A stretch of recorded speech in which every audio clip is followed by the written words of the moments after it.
Hello there everybody, this is General Snivy, and welcome back to more of the Xenoblade Chronicles Definitive Edition playthrough. Last time we ascended up the Bionis' shin, made a new friend, more or less a couple of new friends, and one of those friends, Juju, got himself kidnapped because he confused cowardism with wisdom. Not a wise thing to do. So anyway, in today's session, we're going to hopefully rescue Juju before he ends up getting eaten by that mysterious Faced Mechon who kidnapped him in the first place. Also, as you can see, I've changed my entire party's cosmetic equipment around, so everyone looks a little different. I just changed around some basic armor, just so that way they don't look like they're wearing late game or post game gear, at least not that much. So, with that out of the way, let's get started. I also forgot to mention we did manage to complete a couple of side quests as well, so that's something worth mentioning. Also, I just realized I forgot to do the backup save thing. Oops, no big deal. Anyway, welcome to the outskirts of Colony 6. This is Colony 6. It's like a fortress. Do people really live here? So much has changed. It's only been a month. We'll find Juju and then smash some metal. Wait! We can't just rush in. Why We not? could enter through the mine. Mine? There's a massive ether deposit under the colony. The first settlers here built right on top of the mine. That's how we got our colony. The mine is like a network of tunnels. It's much more complicated than the colony streets. They can't have figured it all out in the space of a month. So, she means it's the best route if we want to remain unseen. You're catching on. Great. So how do we get in? Through the drainage outlet. It's just up ahead.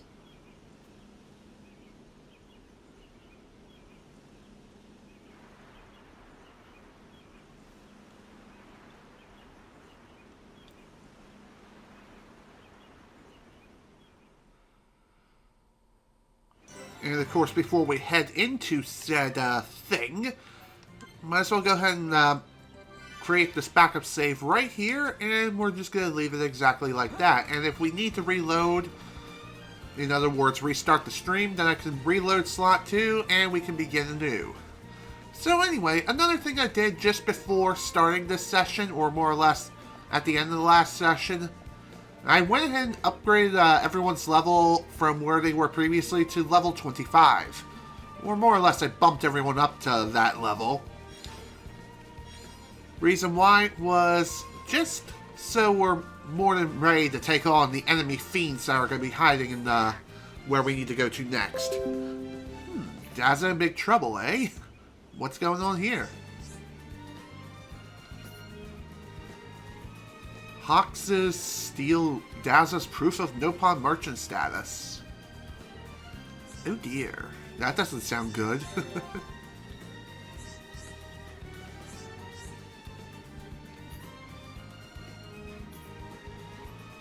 Sure, that shouldn't be too hard. I mean, seriously, how could you let them steal that from you? I guess it makes sense. They are wild animals and they are attracted to shiny things.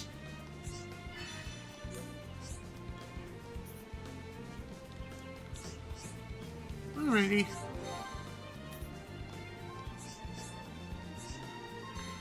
Again, not too hard of a quest that we need to focus on.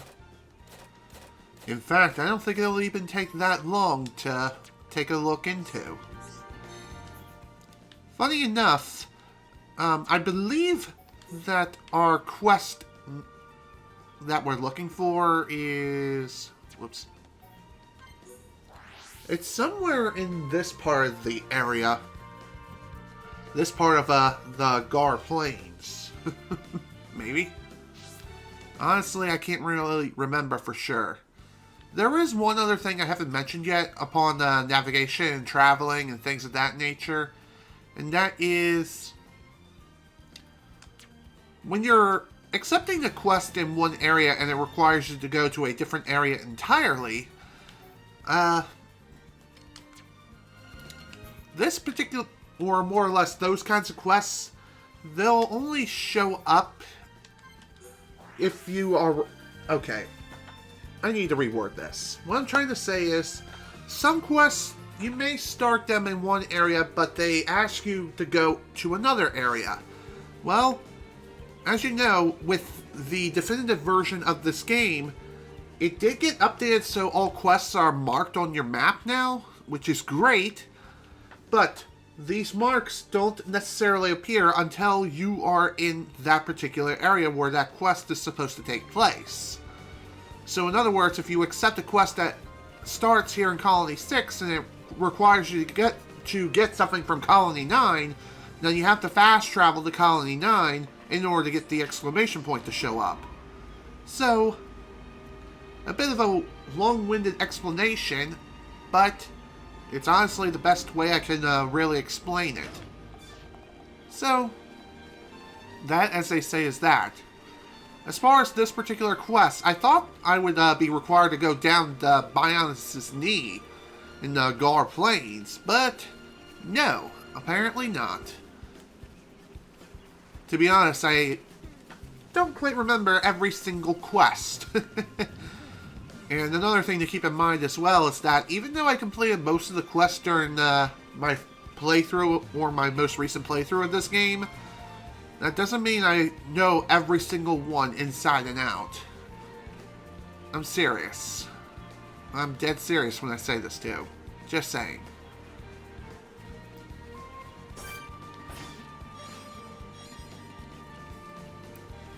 Alrighty.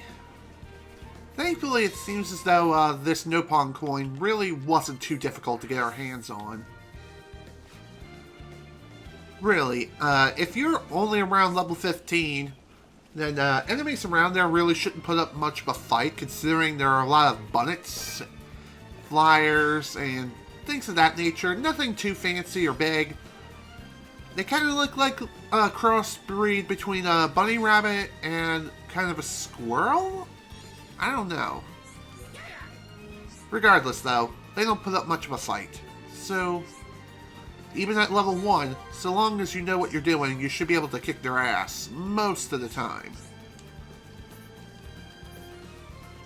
Also, again, apologies, I'm doing it again by scrolling through the dialogue way too fast. Well, whatever, it's no big deal. So, Daza actually has multiple quests, but in order to unlock those extra quests, you do have to complete one quest before the next one becomes available.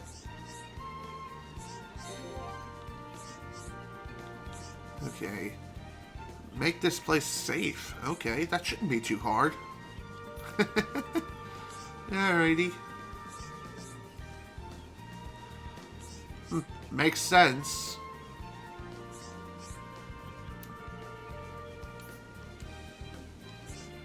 Alrighty.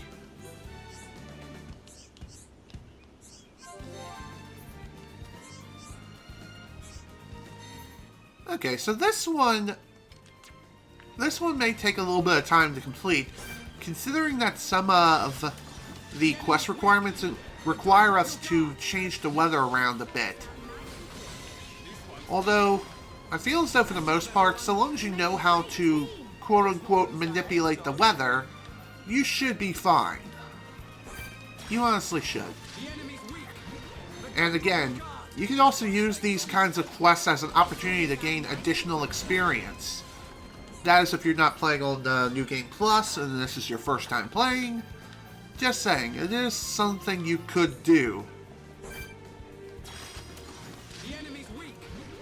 Okay. Time to take care of some more hoxes. Not to be confused with foxes. Okay. The enemy's weak, but don't drop your guard. Okay, let's sort this out nice and quick. Again, it really makes things so much easier having your objective marked on your map. It really does. It may not seem like it, but it really does make a hell of a difference. Especially when you're trying to run around like a headless chicken trying to find things. That is truly something else. Also, at this point now, I also just realized that I accidentally spoiled something pretty big again. Oops.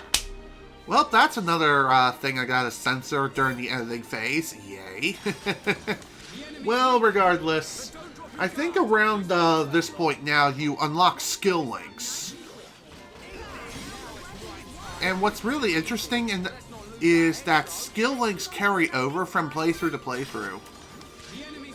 So hence the reason why I said I accidentally spoiled something big. Of course, that was only for about a couple of seconds, but even so, that was too long. And honestly, I was not expecting that to work, as it did. I thought it would only showcase the members who are currently in the party, but no, it also showcases future party members as well. And when I say future party members, I really mean it. Like every single future party member you're going to get your hands on in the game. That's nice, knowing what you have currently set up and everything. But, even so, I'm just saying, for content creation when you're trying to keep the spoilers down to a minimum until you come across them, it's a bit of a pain. Eventually I will be showing off these menus in full, but as of right now, obviously, that's not really going to work out because spoiler reasons. Okay, let's see here. What do we have next? Water up us in Colony 6, only during rain or a thunderstorm. Okay.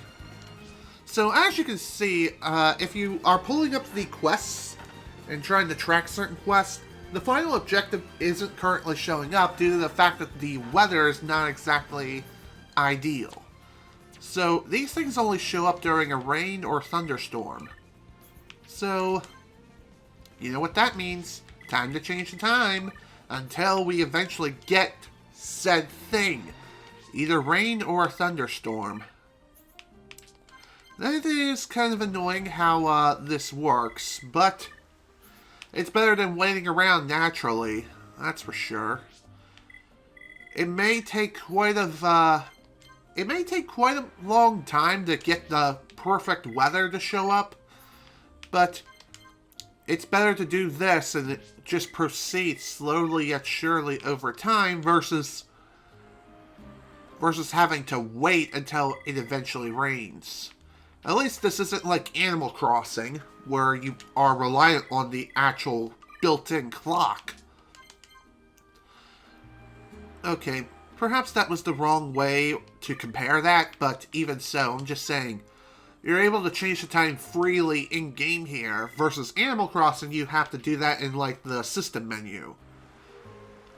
Considering that the system clock is tied to, the actual time in Animal Crossing, yeah. Thankfully, that's not so much a thing here. Of course, you can still manipulate the time on the system menu if you so wish, but to what benefit exactly? Unless it's an Animal Crossing game, it's not really going to apply very much here. Unless you're playing a GameCube game that requires you to change the time to a certain time of day. Just saying. Ooh, this is a unique monster. Here we go. So, this little thing here, this thing only comes after you if you use the lure command or use an ether-based art.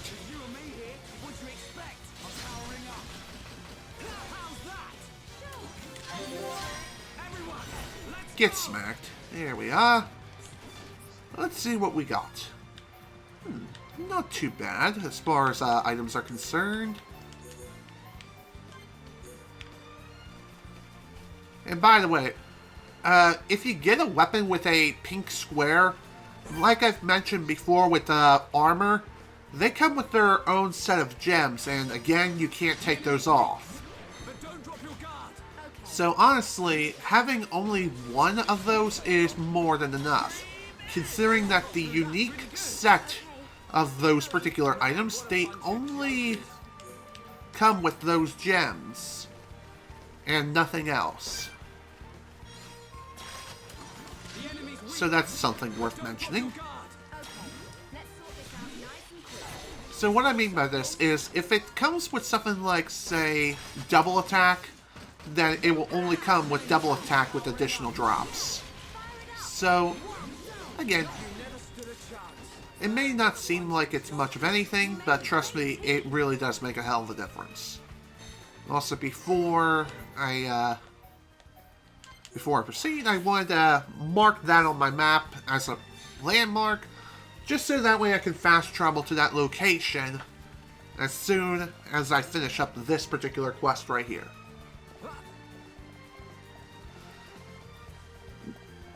What I find kind of funny is that speedrunning community on speedrun.com, they currently do not have a quote-unquote 100% route for Xenoblade Chronicles, only any percent, which is interesting. That also goes the same for Definitive Edition as well.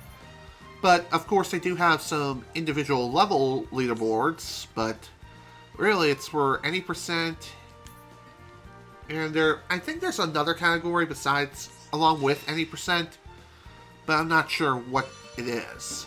Regardless, though, not too many categories. What do you got for me this time? Send letter to Gurogu on Bionis leg. That doesn't sound good.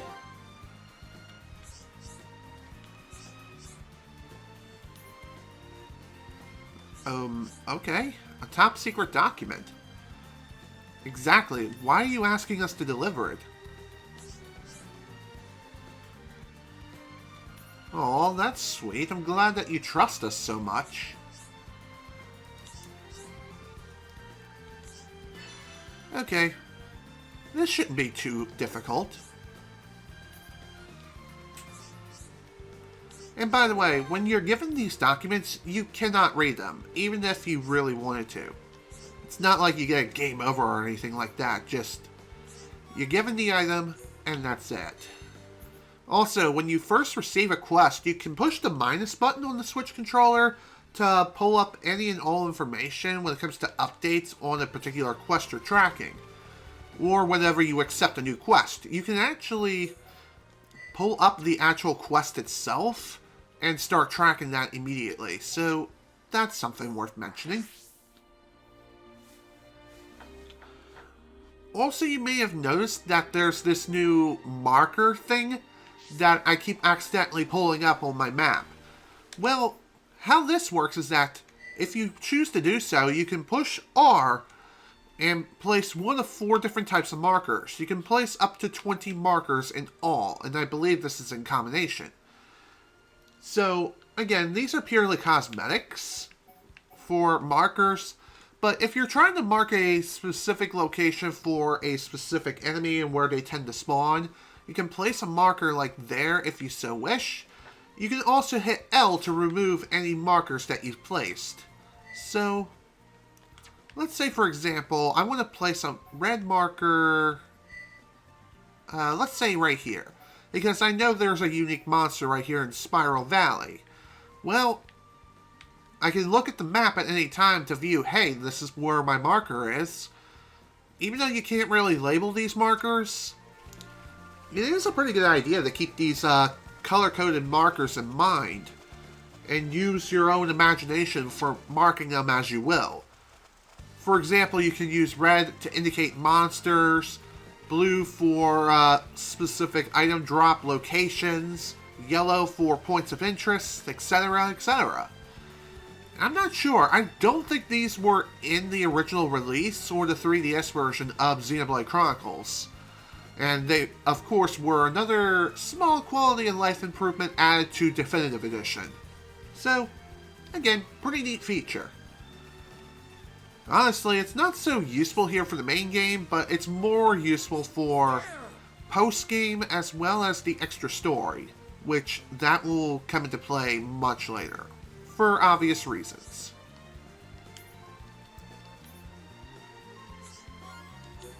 Okay. Well, glad that's taken care of. Time to return to Colony 6. Did I just freeze for a moment?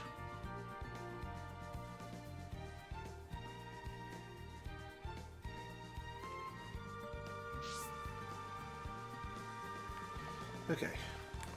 I just wanted to be sure that the camera didn't freeze or I didn't just skip some frames or something.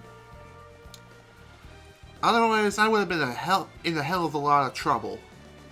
Because if I were skipping frames, I'm not sure what would be going on. Something would definitely not be right and I'd have to stop the stream at once.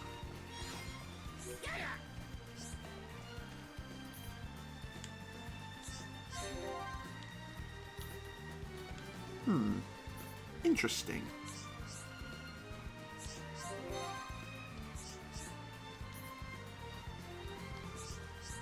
Okay. Well, there we go. Another quest down. Plus we got some nice top secret data. A document from the Nopon traders. It's completely illegible.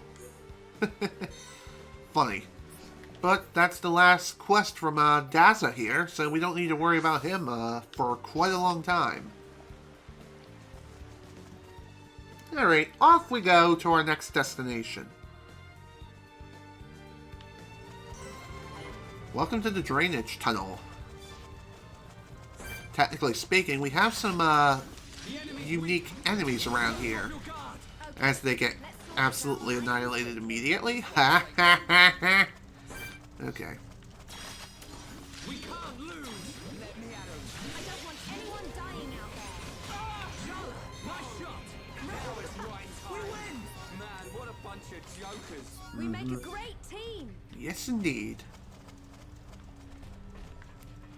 So anyway, anything worth talking about today?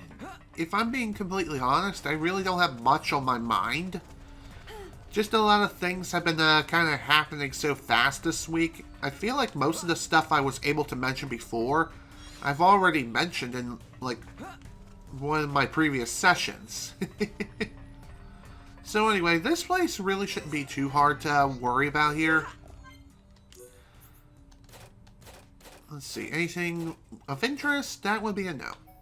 Of course, many of these places do offer some pretty nice pieces of armor that you can pick up. It's honestly a good idea to always see what the shopkeeper has to offer. And if you feel it's necessary, feel free to sell some stuff and then invest in new armor. Just keep in mind though, there are some things that you really should not be selling. So, what I mean by this is that many players on their first playthrough will sell these materials that they pick up here. Well, I will say this, not a good idea at all, in any way. Trust me. You'll soon see what I mean. Don't sell these materials. Just don't. Even after you've finished the upcoming activity completely, you really should hold on to these things for future playthroughs. That is if you're planning on playing through the entire game again. Just saying. Same goes for collectibles as well. Hold on to them. Obviously, don't sell crystals or gems unless you can get away with selling lower grade ones and keeping the higher grade ones. So what I mean by this is that I have some cylinders that are grade 5, which is the highest grade of cylinders and crystals that you can get your hands on. But if you happen to have lower grade ones, such as 2s, 3s, 4s, etc., whatever your highest grade is, don't be afraid to sell the ones that are underneath those particular grades. Just keep in mind though, if you have like one high grade item and a bunch of lower grade ones, that's something you kind of have to evaluate on your own of whether or not it's worth selling. Same also holds true for gems. And as far as armor and pieces of equipment are concerned, depending on who can equip what, I would recommend keeping like 6 of one particular piece of equipment. Anything more than that is overkill and it's worth selling. Unless they have multiple gem slots. In which case, keep the ones with the highest amount of gem slots and you'll be fine. Excuse me.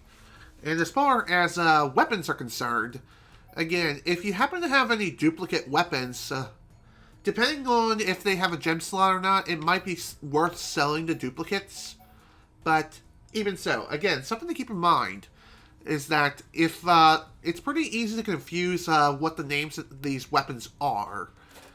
So, again, evaluate the names and sort them as you see fit. You can change the categories from all the regulars with slots, uniques, etc. And you can also change the sorting order from most recent to name, max auto attack, critical rate, block rate, slot count, favorite, and sale price. Believe it or not, you can actually mark an item as a favorite. And when you do this, you'll make it so you'll never be able to get rid of said item at all in any way. So let's go to collectibles, for example. Let's look at the Jaguar Lancer, for example. If you push the left analog stick in, you can mark that item as a favorite. So that means when you're selling items, if you accidentally sell a bunch of stuff all at once and it goes over your favorite item, then it'll skip that particular item and then just proceed to the next one. And that's basically how that works. Speaking of selling things, I'm not sure if this was in the original game or not, but I feel as though it was, but I can't really say 100% for certainty. So what I mean by this is that there is this really awesome feature where you can sell a bunch of items all at once with just a simple push of holding down the L button like this. Just hold down the L button for a few seconds and you'll start selling items like mad, without any additional prompts whatsoever. So again, pretty handy feature to have. And again, I'm not 100% sure. I feel as though that this was a part of the original game, though I can't really say for absolute certainty.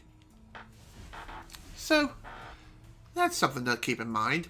Otherwise, if you push the A button to confirm, you can choose the quantity of how much you want to sell and choose whether or not you want to actually sell the item or not. So again, selling equipment with caution is the best way of getting money, especially lower grade equipment. Guys, kill the noise.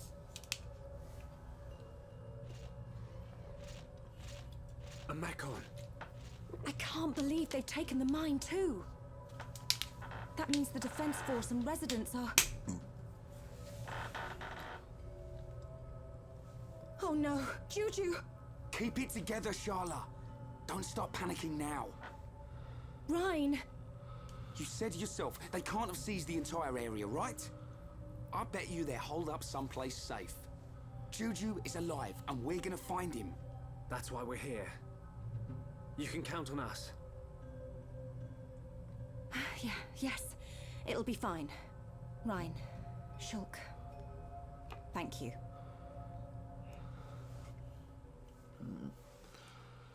So, as you can see, this entire mine, even though it was considered the safest route, it's currently being occupied by the Mechon.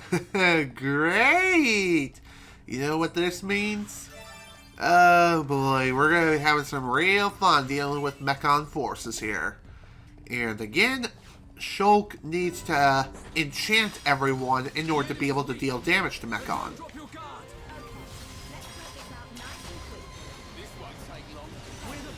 Thankfully though, even after you enchant someone, it doesn't take too long to be able to do it again.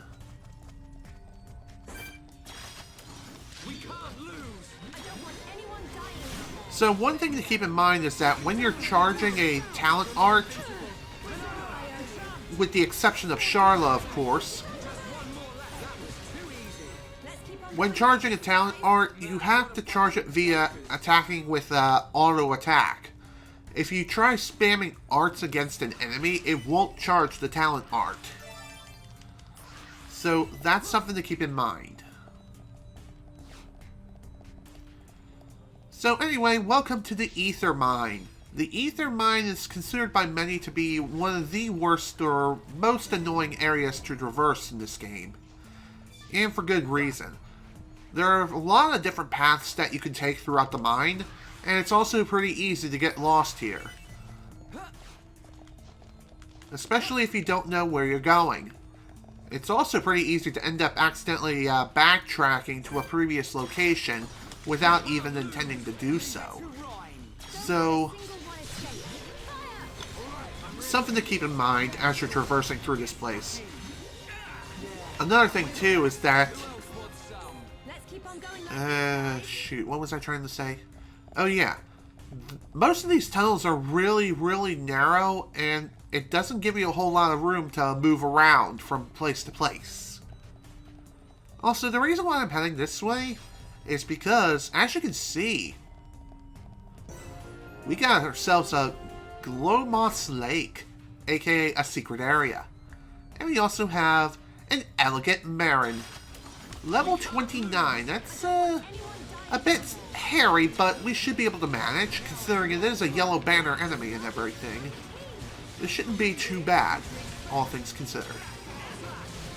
So as long as we work together, we should be able to take this thing down in no time. In fact, it's time to get to work. Get smacked.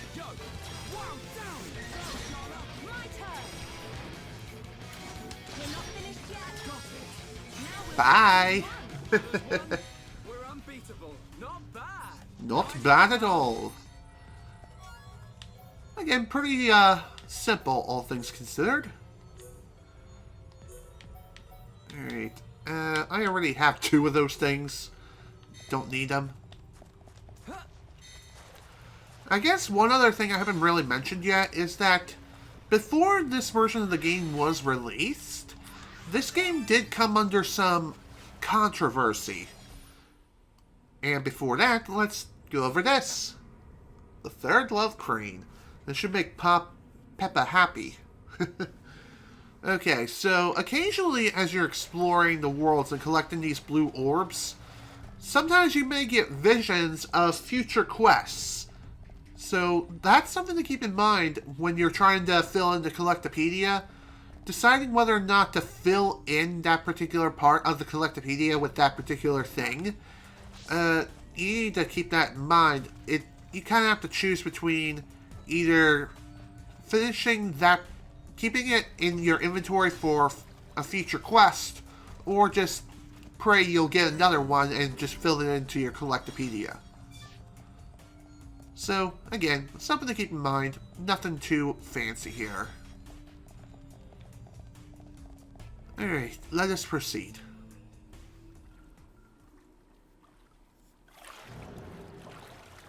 Oh my. Are you sure it's him?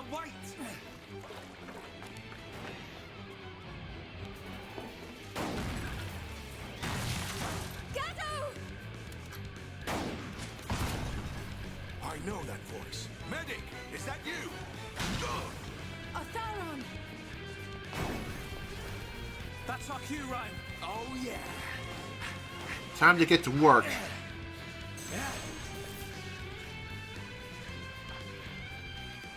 So then, good news, we actually found someone from the Colony 6 Defense Force. Otharon. I probably butchered that name, but regardless though, Otharon is a guest character who temporarily joins the party for a bit. Medic, why are you here? Sir, isn't Gaddo with you?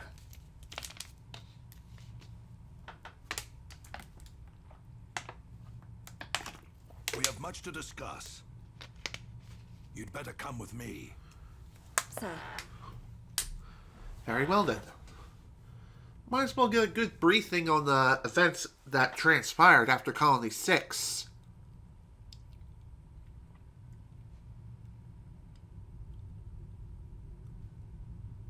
So, Juju has been taken by the Bronze-Faced One. Sir, what about Gaddo? Gaddo is gone. Gone? What do you mean, gone? Yeah, what does he mean by gone? Is he dead, or is he Gaddo just and missing? I planned a surprise attack to set everyone free.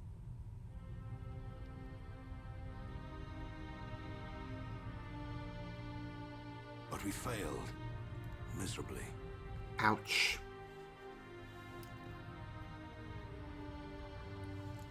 When I woke, Gaddo was nowhere to be seen. I wonder why they didn't take Otharon too. Only his rifle remained. But he is alive. I can feel it. We may not be joined by blood, but he's like a son to me. I'd know if he were dead. Oh, Some of the people in Colony 9 got eaten. Rhine! Sorry. I forget I said that. They don't kill Homs right away. If that Bronze-Faced One took him, we still have some time left. Are you sure? Boy, that blade was once Dunban's. I'm not sure why you have it, but we're going to need its full power. You can count on me. We're heading for the central pit. It's where they take all the Homs they kidnap. If Juju's alive, that's where he'll be. Gather your things, we're moving out.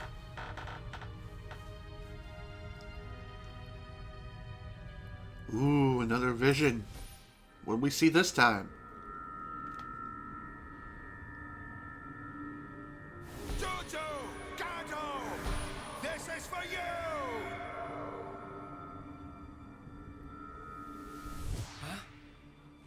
What? What? You say something, Shulk?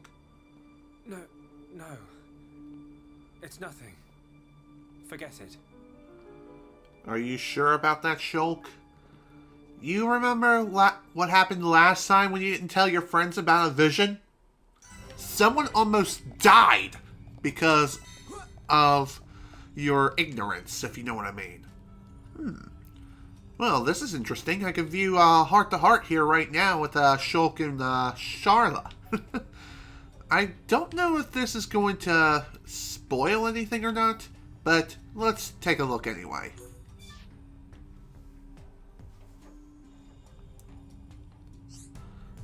Come on, where is it? You okay, Sharla? Ah! Found it! My pocket watch!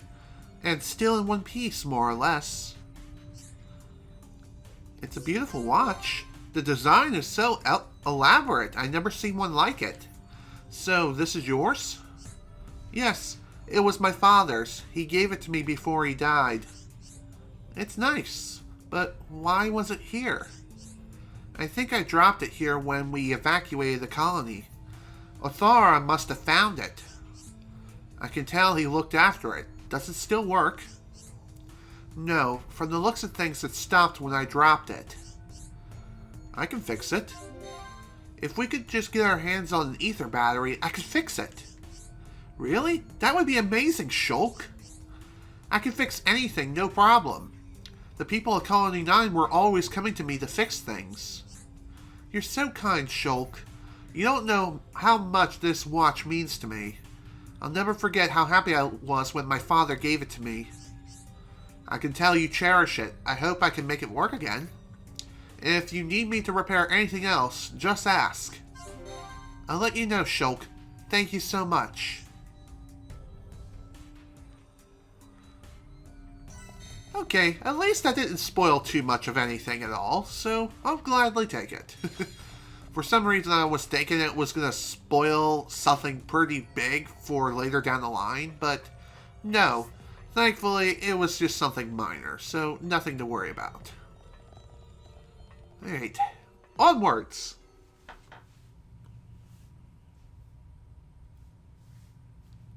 Hurry it up, slow coach. What's wrong?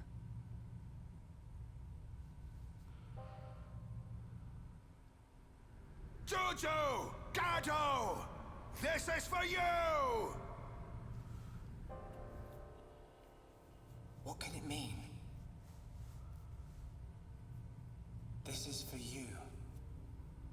Is Juju already dead? Or is he going to be killed? Is that why Otharon...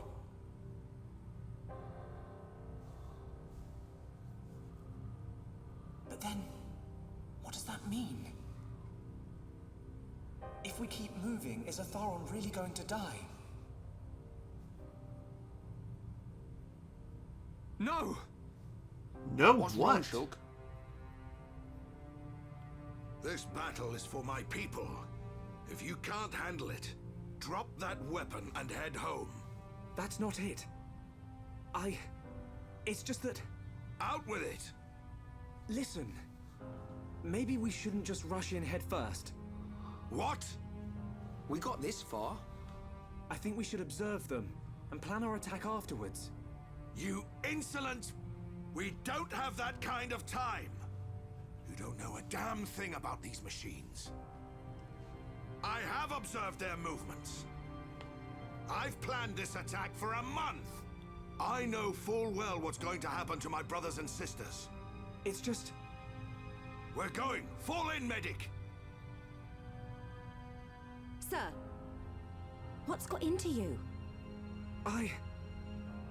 A vision again. Don't tell me another death. Yeah. I knew it. The Shulk I know doesn't just chicken out for any old reason. This vision, was it like before? Kind of. I saw an underground ether river. And Otharon. Huh. An ether river. You know what? That sword lets you see the future. All that power, and you still keep getting it wrong. Better to use my brain than my fists. Shulk, I may rush in head first, but at least my head's useful for something. Okay, I get the idea. I ain't done yet. You're useless on your own, Shulk. That's why we're here. Ryan, Next time you have a vision, you tell us. We bear the burden together as a team. You have a vision you don't like, we'll change the future together. Got it? Got it. What was that? Say it like you mean it. I got it, all right. Next time I'll tell you.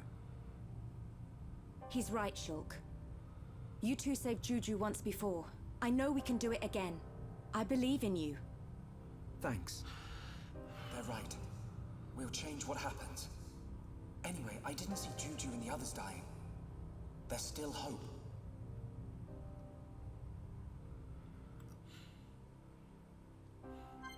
You see what I mean about Ryan and Sharla getting on Shulk's case? I'm telling him, hey, if you have a vision, tell us, damn it!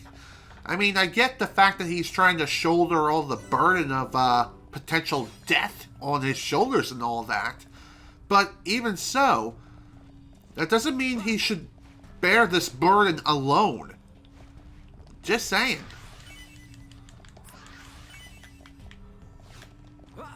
Don't be afraid to share your problems with other people. That's basically the lesson here. The enemy's weak, but don't drop your guard. Okay, let's sort this out nice and quick. This won't take long.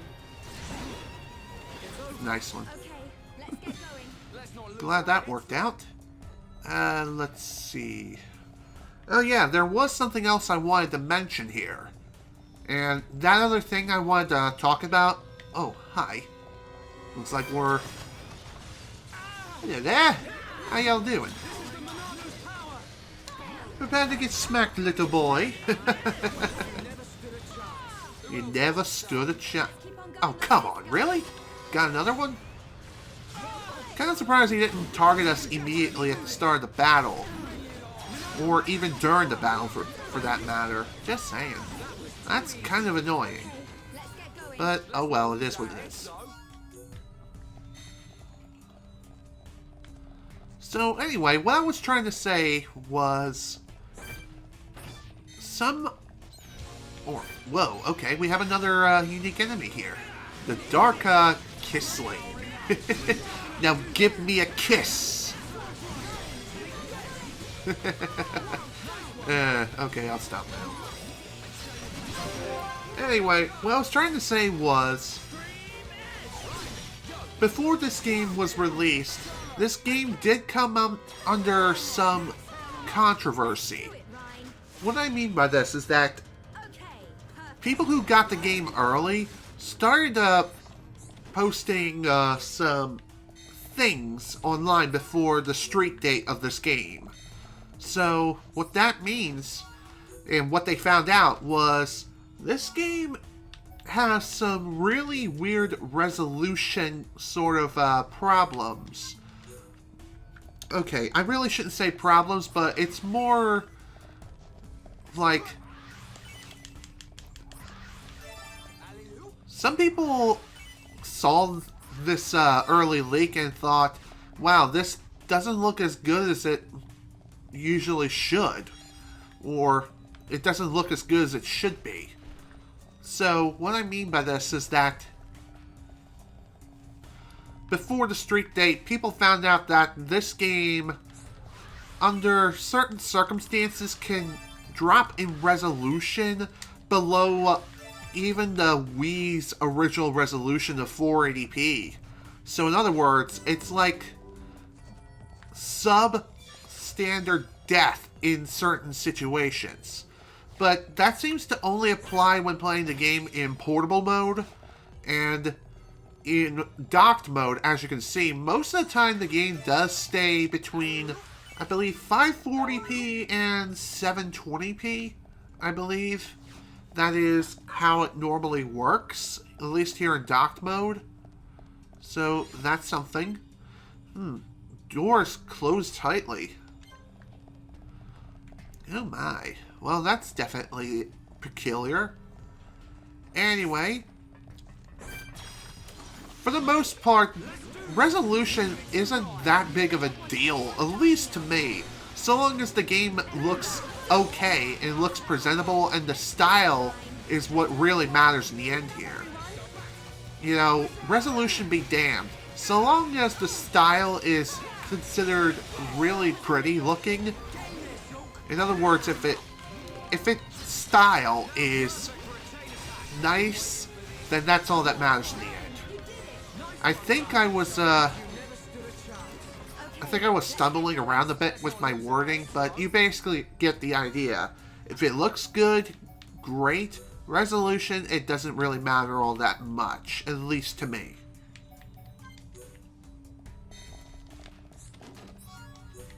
Okay, let's get some more of this crap out the way.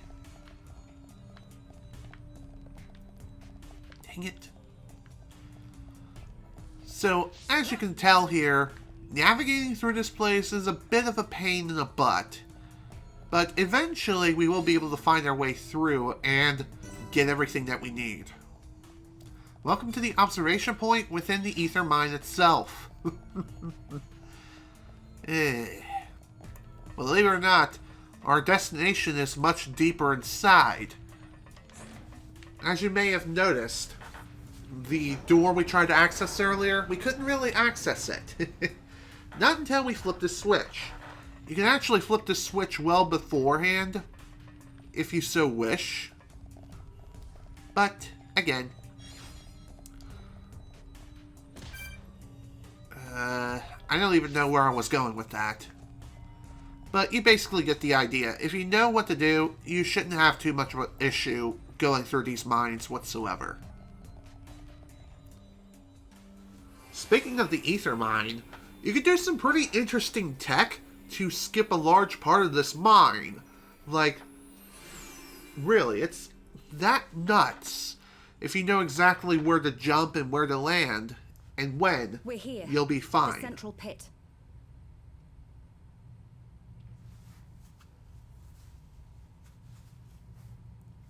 Where are they all? I don't see anyone.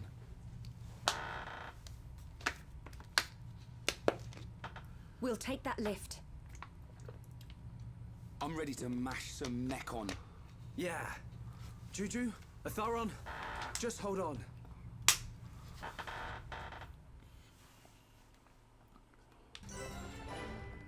Anyway, welcome to the Central Pit, everyone. As far as doing this sort of skip is concerned, I don't exactly know where you have to go, where you have to jump, or anything like that. I'm just saying, if you're a speedrunner in this game, you know exactly what to do. As for casual players, don't worry about it. Navigating through this place really isn't all that bad. It honestly isn't. The only real thing you have to worry about here is being able to get through this place within the proper cycles. In a sense, it's kind of like Clanker's Cavern from Banjo-Kazooie, where almost everything relies on cycles, making the perfect cycle in order to get from one place to another.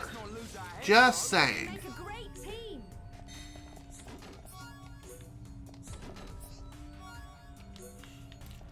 There is one other thing worth noting here, and that is, if you're going after the Collectopedia, it's a good idea to try to get everything that you need here within the central pit of the Ether Mine, around this point in time now before proceeding with further into the story. Otherwise, you won't be able to come back here for the remainder of the playthrough. I'm just saying.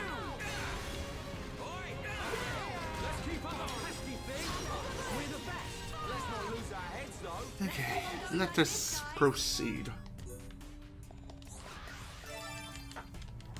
There is one other thing I haven't noted yet, and that is, when you're gathering ether crystals, believe it or not, in the original release, you would come to a dead stop while you're gathering ether crystals, but in this version, you can still move, which is pretty interesting. So you can essentially do something like a hit-and-run tactic when it comes to gathering ether crystals. Again, not really all that useful or practical for casual play, or even for speedrunners in general, but it is what it is. At least when it comes to New Game Plus. Oh right, that's the other any percent category for this game. Any percent New Game Plus. So there's any percent, which is playing through the entire main game and trying to complete it as fast as possible outside of New Game Plus. Any percent New Game Plus is the same thing as any percent, just you get to play with New Game Plus, you get to carry over all your equipment, levels, and everything else in between. So, I'm not sure if I mentioned this yet or not, but when you first start the game on a regular New Game playthrough, you are limited when it comes to being able to carry a certain amount of things, and this limit is relatively small. In other words, it's pretty easy to overflow your equipment very quickly early on, although it's not really all that noticeable in casual play.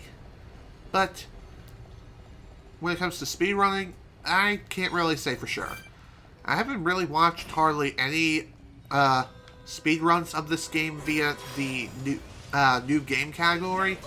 I've only seen a couple of them in New Game Plus, and that's really about it.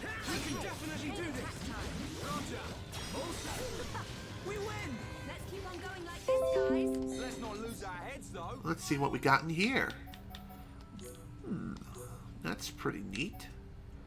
Empress plate. Yoink. Okay, let's take a... Oh, what am I being targeted by? Hi! I guess that's what I get for letting my guard down. Yeah, one shot my butt. So, one thing worth mentioning here is that if an enemy is over a pit and they spawn a chest, then that chest will immediately spawn on top of your party leader. So if it's a flying enemy and it's flying over a pit, you don't need to worry about losing its treasure. Unless, of course, they self-destruct. And let me tell you folks, self-destructing enemies are the most annoying enemies in the entire game. Especially when you're trying to farm certain drops from them.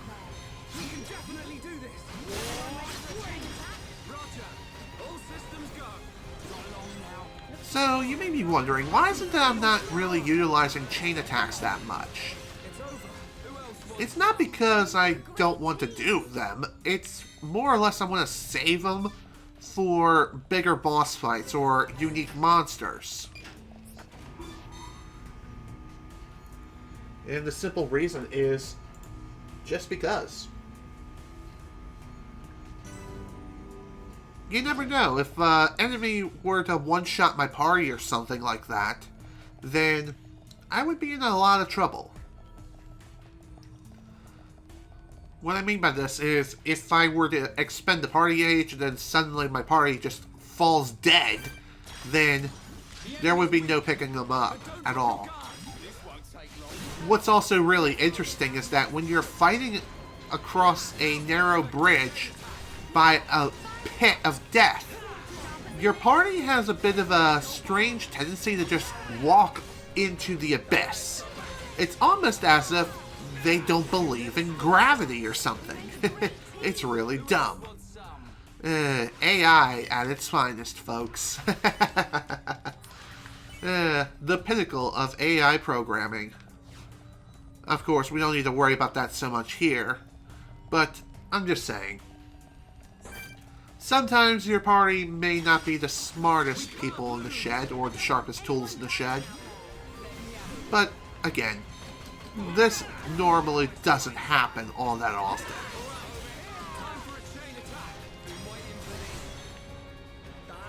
But when it does happen, it is kind of annoying.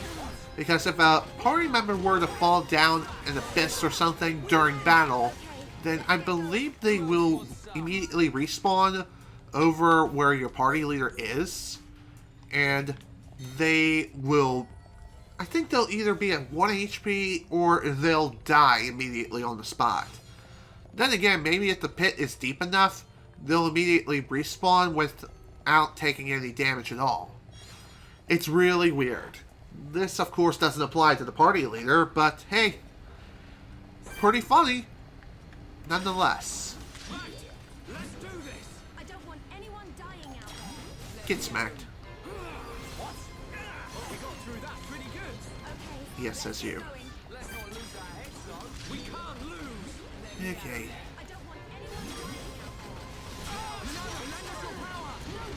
There is one other thing I haven't mentioned yet, is that when it comes to arts, you can actually buffer one art while performing another art. So, let's say for example you're using a... Oops. Did not mean to grab everything. Excuse me. So, say for example, I were to start the battle and then start with Stream Edge. During the Stream Edge animation, I could then buffer up the Monado arts and get ready to use Monado Enchant. Buffering arts is a pretty interesting tactic if you know exactly what you're doing. Oh my. Well, this is definitely peculiar. Honestly, I was not expecting to get enemy reinforcements this soon. Oh well, it is what it is. It's no big deal. It's also pretty interesting to see that certain Mechon have quite a large range. I wonder what that's all about. Well, whatever, it's no big deal.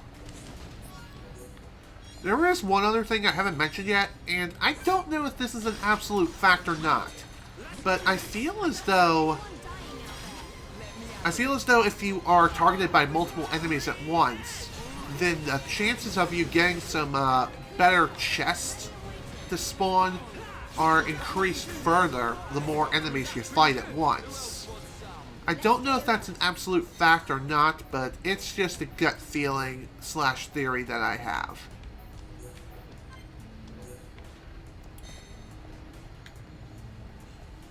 Alrighty. Let's see what we got.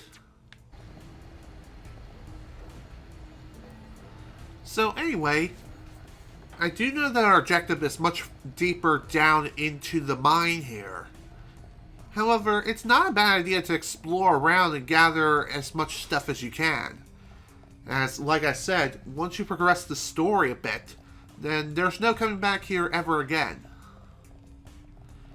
And let me tell you folks, there are several points of no return. Of course, when navigating through many of the main areas in the game, you don't have to worry so much about that. But there are some areas, like right here for example, that do have a point of no return. Of course, sometimes you may be able to return to that area kind of, but you won't be able to explore it fully. So, that's something worth mentioning. Again, there aren't too many areas that are like that, but it's still something to keep in mind. And we'll cross that road when we get to it. When it comes to later areas, that is. We make a great team. So again, if you're in the area, you feel like exploring, give it a whirl. You never know what you may find. Also, I'm pretty sure that no unique monsters spawn in areas of no return. Then again, maybe I'm crazy and that is not the case at all. In which case, if you're going for every achievement in the game, that's something to keep in mind. There might be unique monsters in areas of no return. So be on the lookout for that.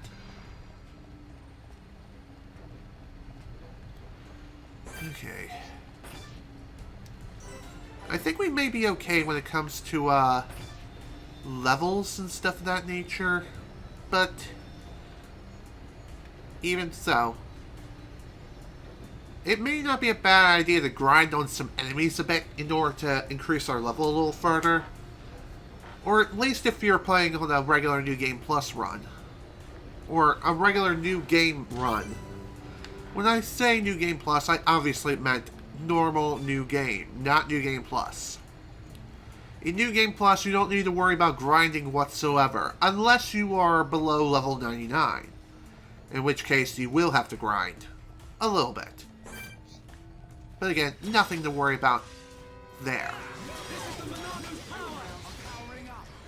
Funny enough, when I first completed Xenoblade Chronicles on the Wii, I think I was around level 70 for just about every party member, and it wasn't until Xenoblade Chronicles Definitive Edition where I decided to actually level up my entire party to level 99. So, yeah, that's pretty interesting. Feel like throwing that out there. And besides, it's a good idea to do that anyway, in order to make certain quests become easier on New Game Plus runs. That is, if you're not utilizing Expert Mode. If you are utilizing Expert Mode, then of course it may become as difficult as your regular New Game run, depending on how you have things set up. If not, a little bit harder, because when playing in Expert Mode, you can only gain experience from fighting enemies, not from when you're discovering landmarks or when you are taking on quests. So, again, it's something to keep in mind with Expert Mode. And again, you can always turn this off at any time if you so desire. Hell, you can just turn off Expert Mode without restoring your level. And even if you do that, you can always turn it back on to return to your original level at any given point, if you so wish. So, that's pretty sweet. Okay, can I make the cycle? Thank you. Also, if you hear that outside right now, that is an airplane. Although, at this point, I don't think it's really that loud. So, that's pretty sweet. It's not too often you get airplanes that are relatively quiet. Especially when you're living next to an airport or living near an airport / a military base. Just saying.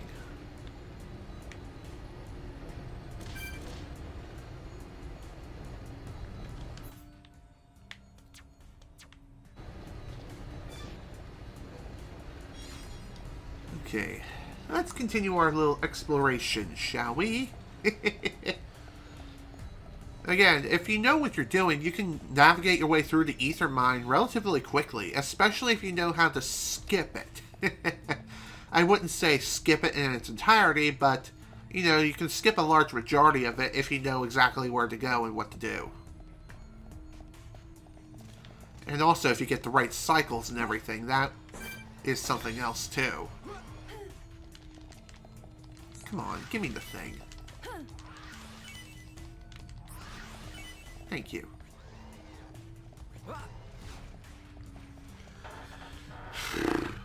One other thing worth mentioning here is that if you're a high enough level, you may have noticed some enemies are labeled black, and those black labeled enemies will not target you at all, even if you do something around them that normally would trigger them to target you.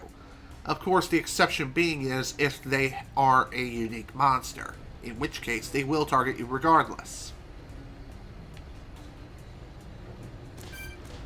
So usually black labeled enemies really aren't worth fighting at all.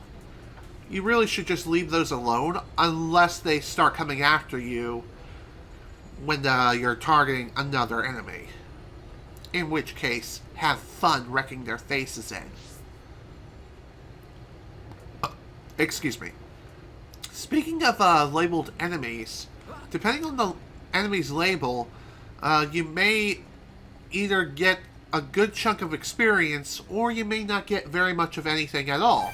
And when I say experience, I mean not only that, but also AP as well as SP. So, blue labeled enemies, I don't think will give you the maximum amount of experience you can get, but still, they'll give you a fairly decent amount of experience regardless.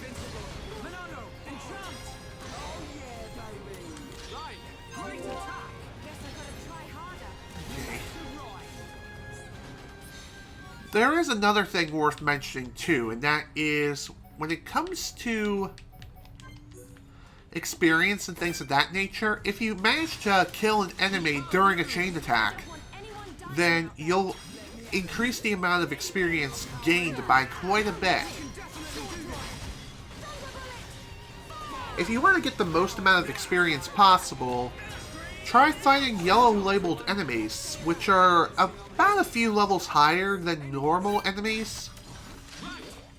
But still, it's a fairly decent method of getting experience, AP, SP, etc. Basically everything you need. So, that's pretty neat.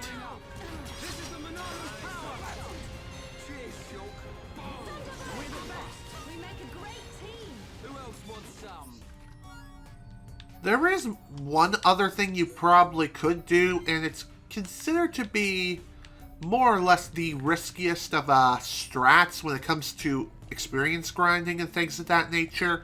And that is fighting a red labeled enemy. Depending on your level and the difference between you and the red labeled enemy, you might be able to defeat it, barely, but as a reward of actually going out of your way to do that, you will receive a lot more experience than normal. However, there is a cap of how much experience you'll gain depending on the level of the enemy and you. So, again, something to keep in mind, and it's also worth considering whether or not it'd be worth it, especially if you know how to cheese certain enemies. Funny enough, if you manage to push an enemy off a cliff or something, then the enemy is considered defeated. So what that means is, if you push a high-level enemy off a cliff, you'll get full credit for the kill, and be able to defeat it extremely quickly. But that's something you really shouldn't count on, as that doesn't really happen all that often. So, again, something to keep in mind. Also, I just realized I was going the wrong way. Whoops.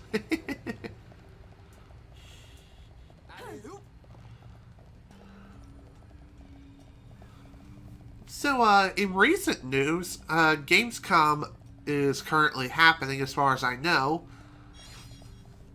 And not only that, but I believe on opening day they showed off some games that are going to be coming for the next generation consoles, mainly the PlayStation 5 and I think Xbox Series X as well.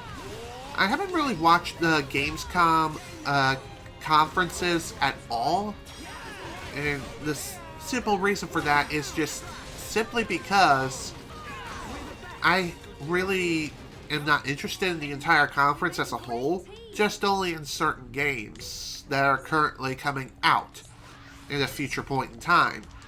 One game that really caught my attention, and I saw trending on Twitter a bit, I think. Either it was trending on Twitter or it was on YouTube via YouTube recommendations. Regardless, one of the games that really caught my eye was the new Ratchet & Clank game that's coming to PlayStation 5. I can't remember the exact title at the moment, but regardless though, it looks incredible. And as you know, I am a fan of the Ratchet & Clank games.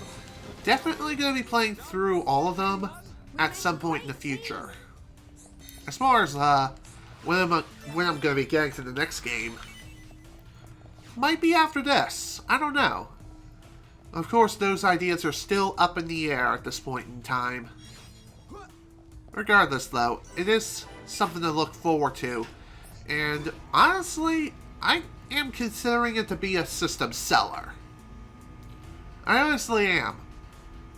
If I'm going to get a next-gen console, such as the PlayStation 5 or the Xbox Series X, I'm getting a PS5 first.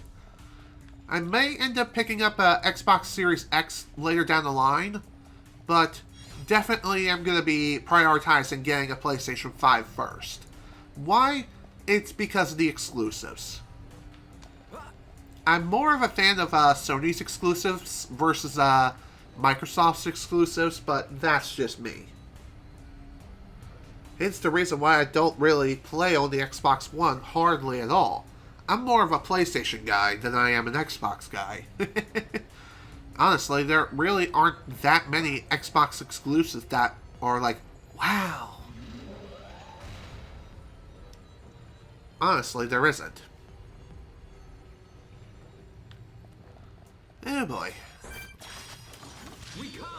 So anyway, at this point now, as we're making our way across this strange mechanical thing, you may notice that we do have to hop from one area to another.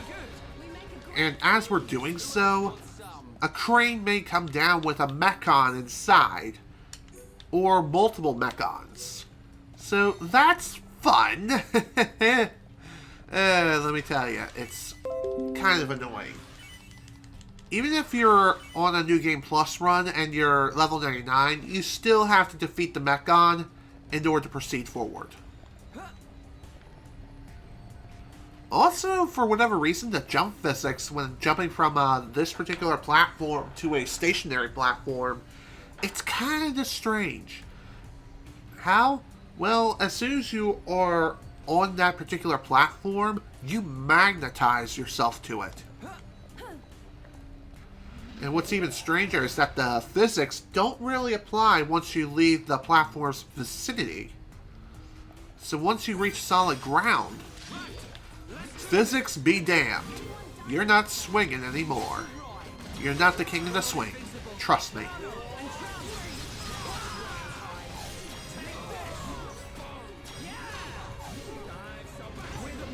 Okay, cool. Glad that's taken care of. Of course, you can always hop back onto this spinning lift at any given time if you so wish. As you can see, there is another point of interest over there, but we're not going to be heading over there just yet. We'll be heading over there at a later point in time. For now, though, it's time to head on down. We're the next contestants on. The price is right. Kidding. But seriously though, we do have to head down this way. Also, this is kind of bullcrap. I hate how you can't jump over this railing in this version, but in the original Wii version, you could. Without too much of a problem. it's kind of weird and very, very annoying. If that isn't the future of things to come, who knows? Also, hello, Shiwario. Welcome to the stream. Glad you can make it. You're just in time for the ending of the Ether Mine.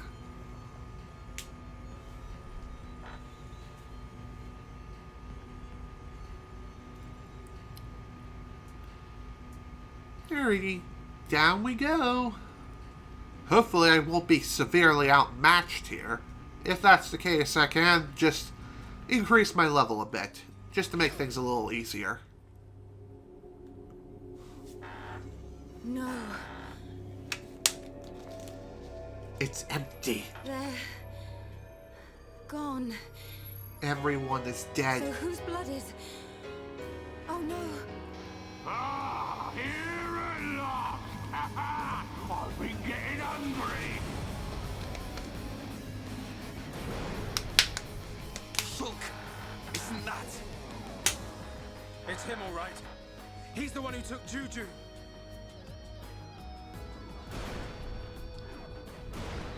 Juju and the others. Tell me where they are! You want the brat? Well, he's right here! We interrupt Xenoblade Chronicles to bring you Sonic 06. Juju! He's still alive, but don't think he will be for long. As for the others, well, I just couldn't help myself. I ate them all up!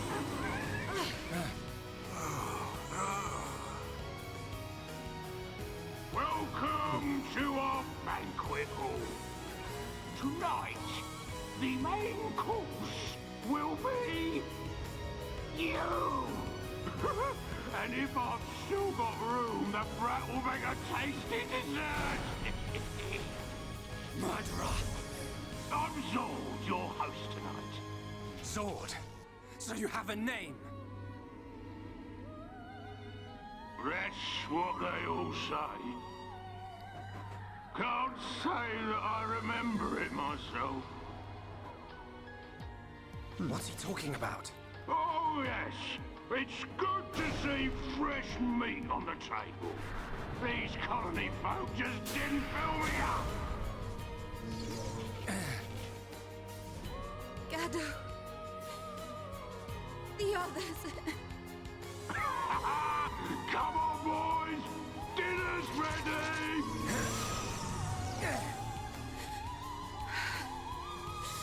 I swear I won't stop until I've scrapped each and every one of you!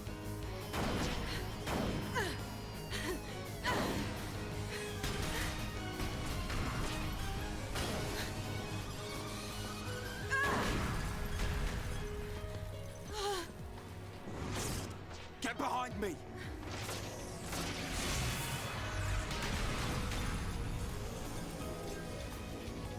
Right, Sharla. We are Homs. And we won't just stand here, waiting to be eaten.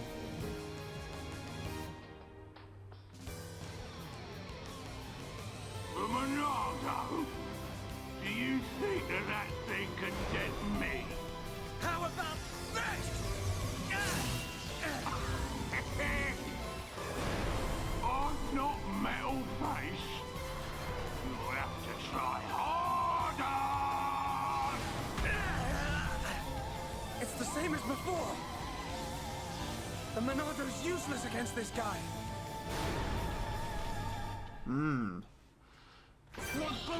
So, welcome to the fight against Zord.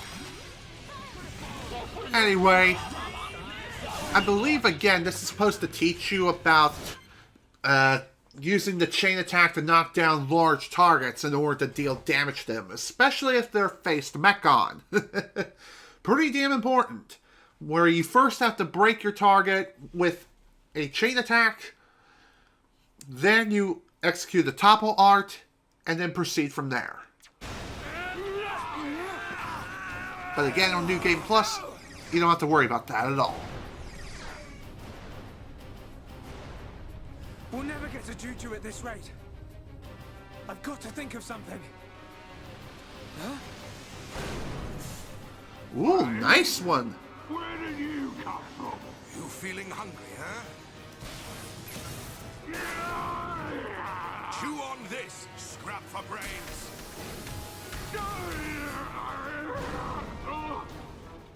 Boy, now's your chance. Save Juju.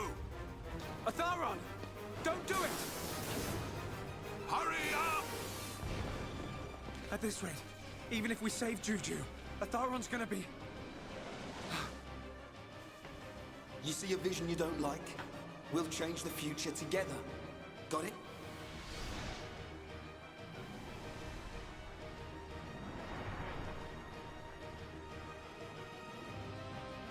Change. The future. Yes. That's it. Right. You grab Juju. Shock! What are you doing?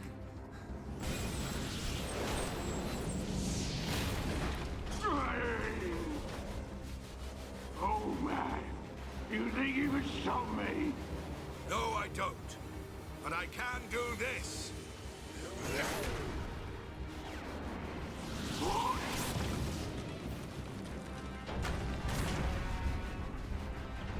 Let's see if that Mechon body of yours can withstand an ether river. Juju! Wake up! Sharla, leave the rest to us. Hang in there, you old fool! Fall, you damn machine!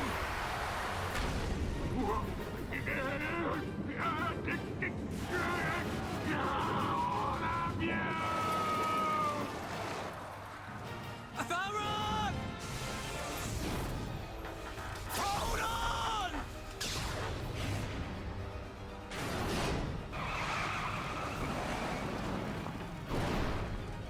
Shulk! What a shot! Boy, We can change our destinies. Otharon, you won't die here.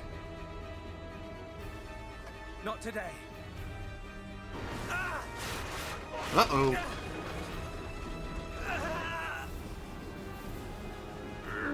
Still clinging on, eh? cannot defeat me! Get out of there! Quick! It's giving way!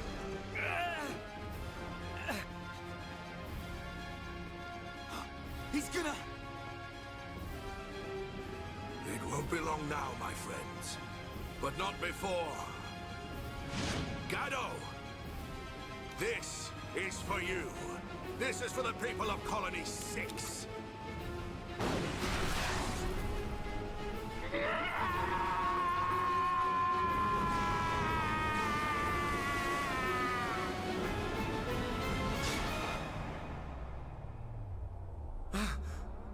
But this isn't supposed to happen. Otharon! Gado, I'll see you before long.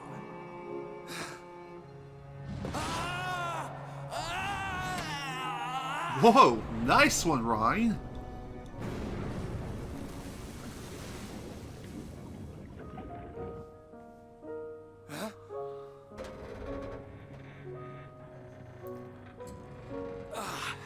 That was close.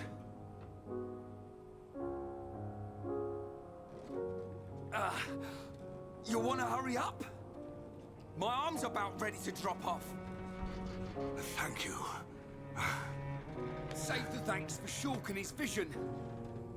As soon as I saw an ether river, I knew this had to be the place.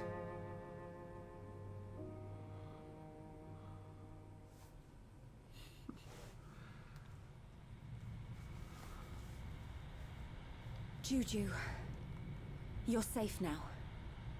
What did I tell you? You and me can make anything happen. Yeah, you were right. A boy who can change the future. I stand corrected, young man. You've done a great deed here today. I didn't really do anything. I couldn't have done it without you guys. Tell me. Your vision saved me. But what of the others? What happened to Gaddo? I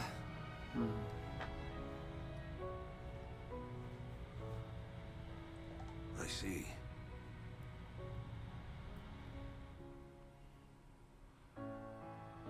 Sharla, take this. Gaddo would have wanted you to have it.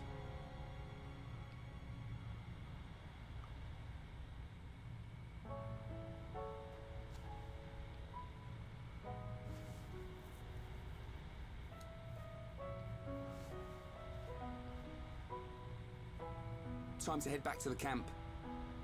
We'll need to get Juju some medical attention.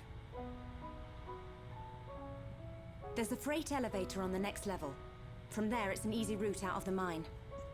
As long as it's working. We'll know that when we get on it. You make me laugh. Well, I'm right, ain't I? Well, he does have a point. You're absolutely right. We need to move on and stop worrying about every little thing. Come on, guys.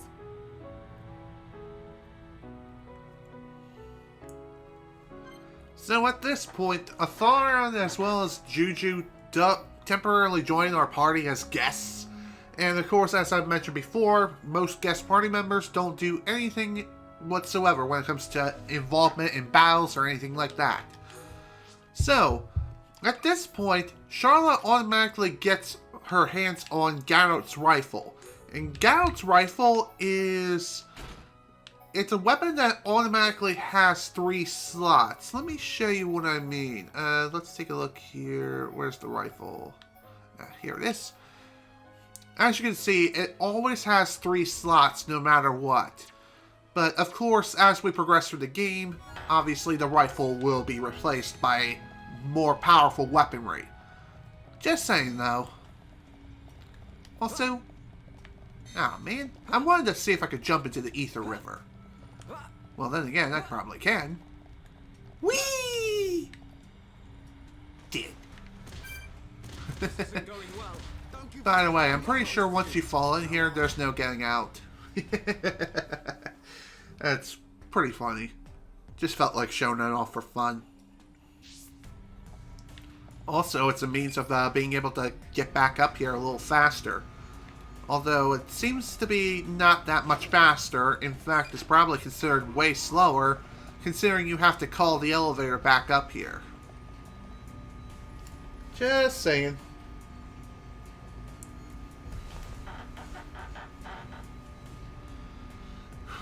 So, thanks to Shulk's vision and also the cunning planning of the lovable meathead Rain, we were able to save Otharon, no problem. And also, yes, I know what I said. But you all know what I mean and whom I'm referring to. You know what they say, you can't spell ignorance without IGN. Okay, one of the most infamous reviews on the entire internet. Just saying. It's always fun to poke and make fun of bad reviews. You know what they say, the internet never forgets. Also, suddenly Sharla knows how to use transportation jutsu. That's just the mechanic of the game, and it's considered normal. Party members tend to follow Shulk wherever he goes. And if they fall out of line, then they'll magically teleport back by your side. So that's something worth mentioning. So at this point now, we can't fast travel at this point, which makes sense considering the story events. Alrighty, time to head on out of here. And no, we can't go back the way we came. I wish we could, but oh well. Good. Works perfectly. You see? What did I say? We're all impressed.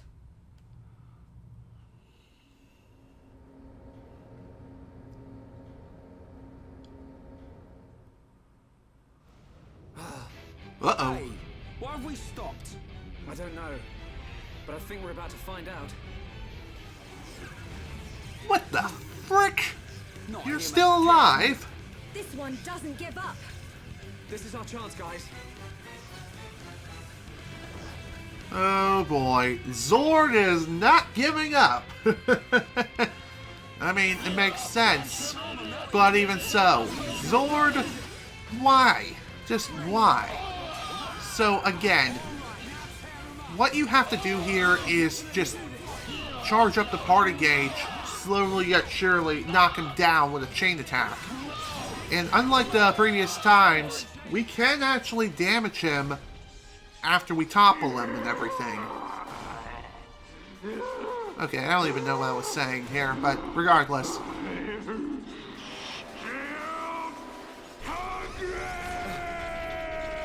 Sit your ass down!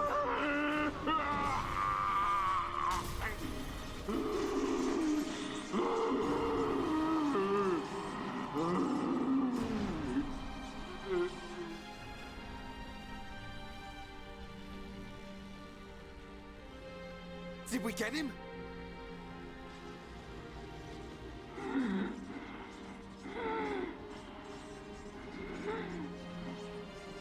Got to hand it to you.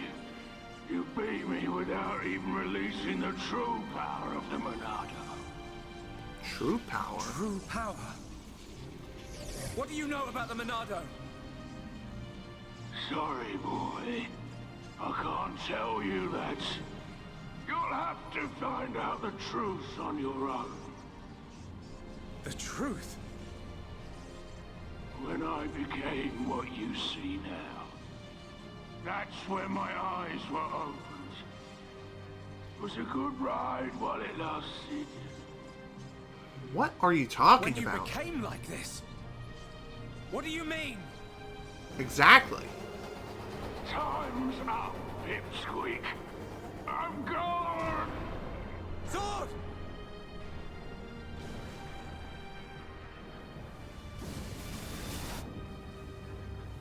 Get back!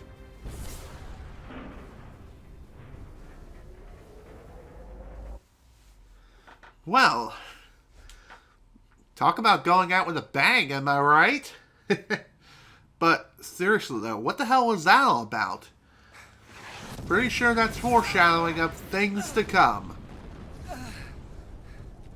That's this game in a nutshell. It loves to foreshadow future events a lot. We smashed that bronze idiot. Now the people of Colony 6 can rest in peace.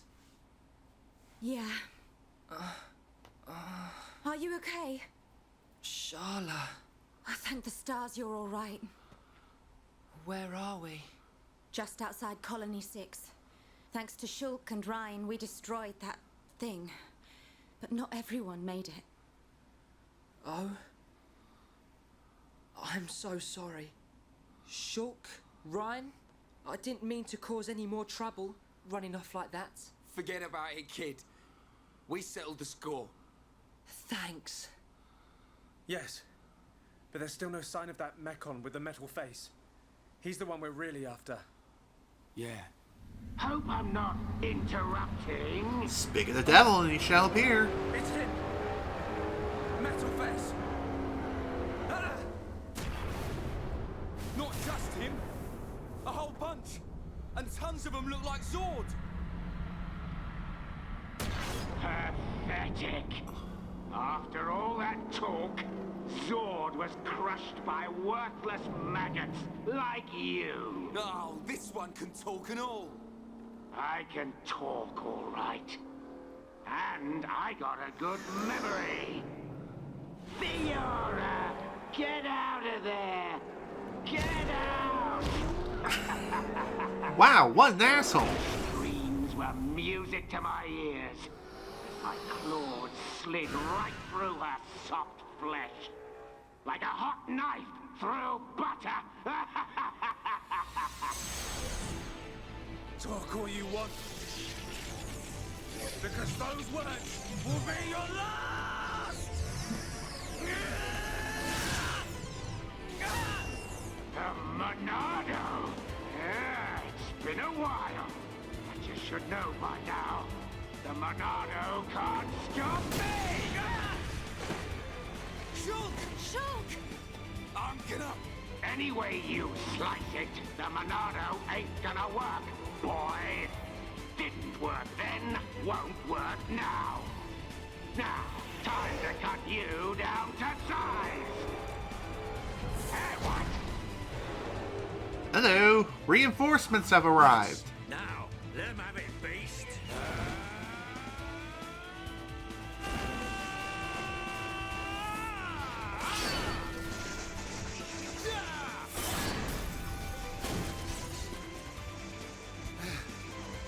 It's done, man!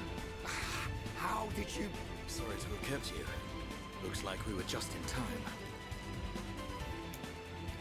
So, Dunban has joined the party and joined the fray once again. And alongside him, Dixon is a temporary party member whom we can just swap in. Unfortunately, we can't play as him. I wish we could experience some of his arts, but let's just take a look at what he has to offer. He has his own gear, and as you can see, he has Unbeatable 6 and Topple Resist 6. And I believe his Unbeatable 6 gem is his most, or more or less the most powerful gem that he and other guest party members who joined in fights with you, they have their own unique Unstoppable 6. So even if you have a Unstoppable 6 on you, it can't go as high as 100%. I believe it can only go as high as 75%. So, as far as Dunban's equipment, he, at this point, is supposed to join you with a new weapon that can slice through Mechon without having to be enchanted first. But, of course, since this is New Game Plus, we don't need to worry about that at all. At least, depending on what weapon you gave him prior to starting a New Game Plus run. So for Dunban's weapon, I will go ahead and add in some nice boosts here. And by the way, Dunban is rather unique when it comes to his battle style, which I'll go into detail in just a short while. For now though, let's go ahead and add in some how about some haste? And finally, let's add in something else. As far as what? Let's see here. I think I'll give him aggro up 5. That ought to work. And again, when it comes to guest party members like Dixon, for example, even though you can allow him to temporarily join the party, you cannot change his equipment around at all. You're stuck with whatever gear he has. You can't change him. Ever. So, it is what it is. Let's take a look at Dixon's arts. Or, okay, never mind, I guess not. Alrighty then. Let's go. Time to get to work. So again, Dunban joins us once again, but he has his own, he's supposed to have a anti-Mechon based weapon, which means he can now damage Mechon without first being enchanted by the Monado. There's no end to them. Where are they coming from? I can take the smaller ones, but the rest will be like fighting Zord over and over. If only the Monado would work on these things. Focus, Silk! Look out! Rhine! Look at you all. Look at this, metal brain. That it, Grandpa? Running out of ideas here. You may be able to block a projectile, but let's see if you can block this! Tell me, how does it feel to be such a pathetic hero? You okay, Dunban? Oh, does it hurt? I bet it does. It hurts because the Monado won't work for a bunch of losers like you! What are you? Save it. I ain't interested. You little maggots need to learn when you've been stepped on. That light. Everyone, fall back! Now! Won't change a thing. I'm gonna wipe you out once and for all. I'm surprised he didn't try to use this from the start. Telepia!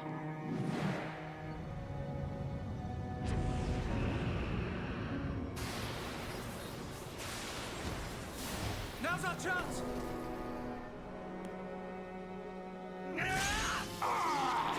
You'll pay for that! How are you?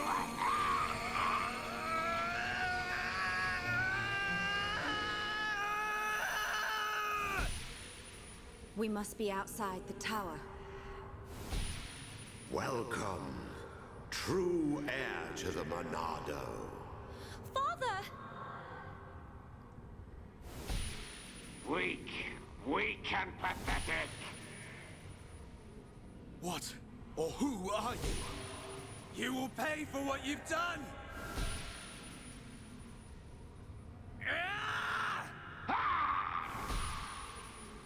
You will know the pain and suffering you caused the Emperor and Fiora!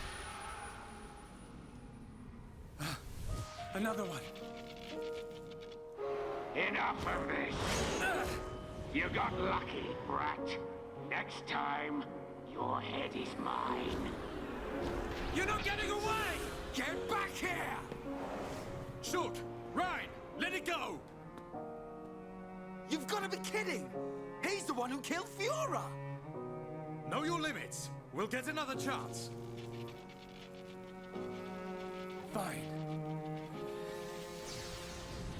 That thing saved us. Whatever it was.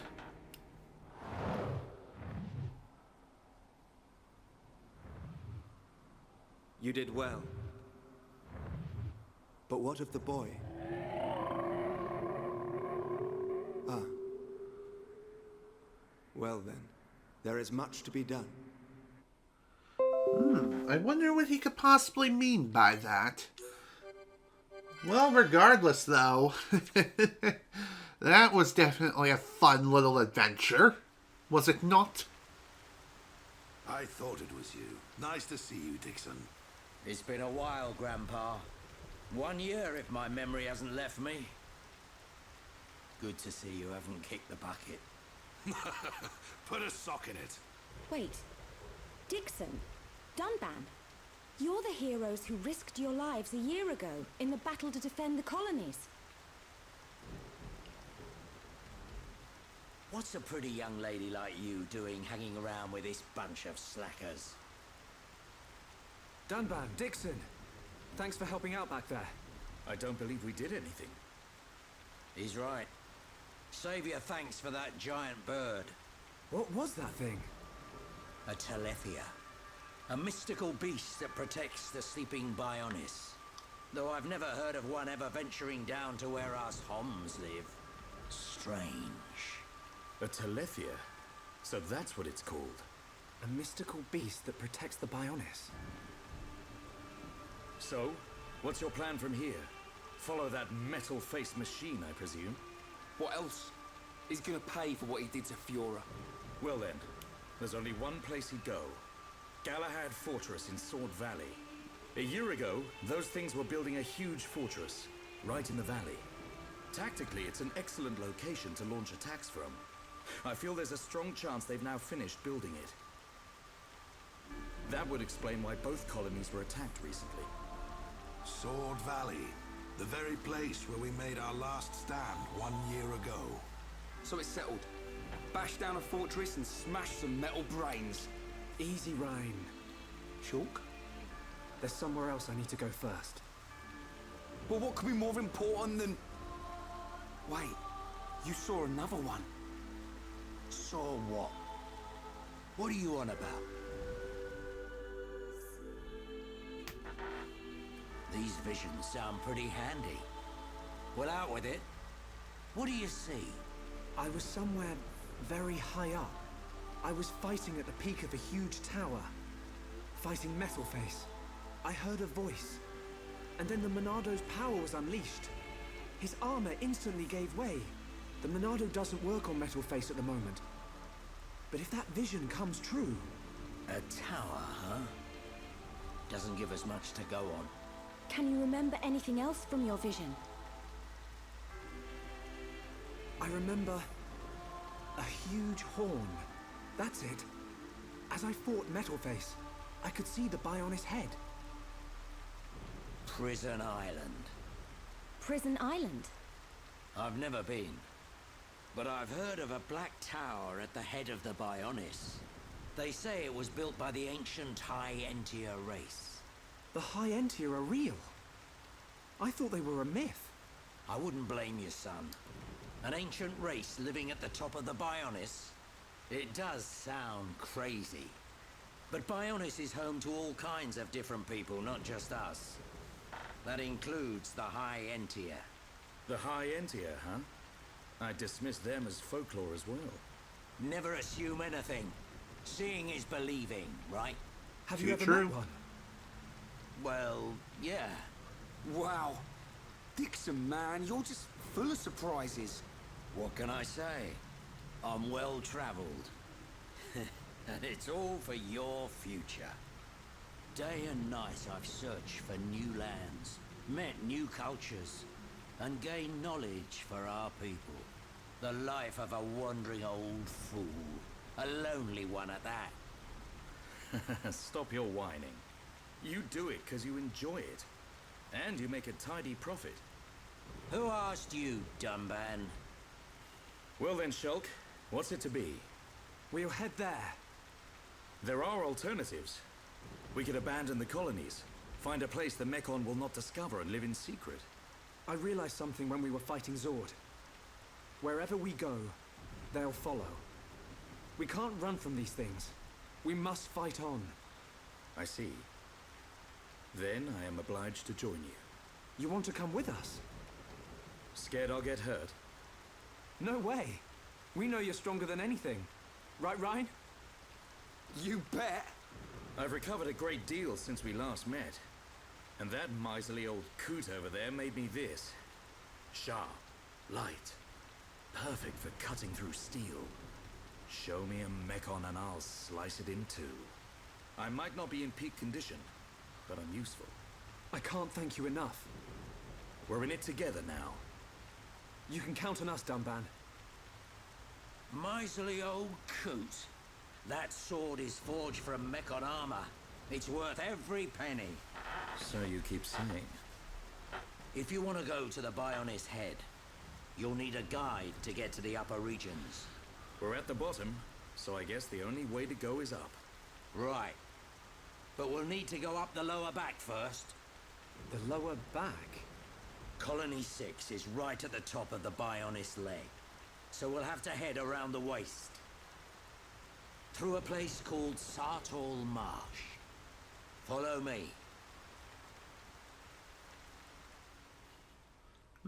So, that's gonna be a fun place to go. Sartol Marsh is considered to be one of the most beautiful areas in the entire game. Also, as far as Dunban's level is concerned, I believe the lowest he can go is level 20, so let's lower him to level 26, just so he's in line with everyone else. And I'm pretty sure that I can't really adjust his level when we first re-encounter him, so that's kind of unfortunate, but alas, it is what it is. So, at this point now, we technically have 4 party members, so what this means is that any additional active party members are in a reserve pool. So what I mean by this is that you can choose to go into the party menu and swap out one party member for another. So what's interesting here is that characters in this game, regardless if they're in the active party or not, they will gain experience, AP, and SP. However, if they're not in the active party, they don't gain as much experience, but it's not really all that noticeable. At least in my honest opinion. So, really, you can just stick around with using the same 3-man team throughout the entire game if you so desire. And you won't really miss much when it comes to experience. There are certain skills that you can get your hands on that make it so you earn the same amount of experience, AP, and SP, regardless if they participate in battle or not. But, again, not really all that noticeable. At least in my honest opinion. And honestly, at this point, I think it might be a better idea to put Dunban at level 27. There we are. The reason why I did that is so, because Shulk and Ryan are also going to be leveling up to level 27 soon anyway. So, when it comes to Dunban, Dunban's battle mechanics are slightly different. He's basically like a faster version of Shulk. He's very well balanced and really, he's more so built for speed and agility if anything. So basically, you want to utilize equipment that reduces the amount of weight. So in other words, light and medium weight equipment are the way to go for Dunban. So I haven't really talked about this yet, but each piece of clothing and equipment and whatnot, they have their own weight associated with them. There's light equipment, medium equipment, and heavy equipment. Of course, this only applies to armor. Weapons, not so much. So, heavy equipment can only be worn if you have the proper skill associated with it. So, a lot of characters, for the most part, cannot wear heavy equipment. Not unless they have the right skill associated with it. So, that is pretty interesting.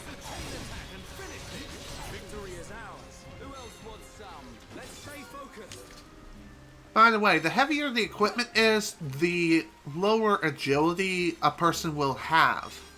So, again, something to keep in mind.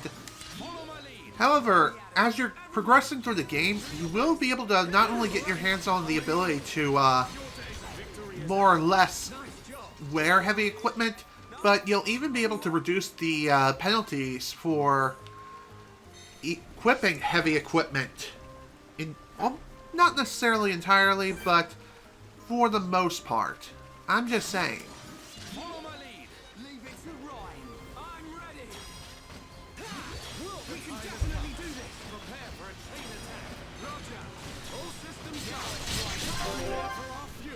Okay, time to get to work.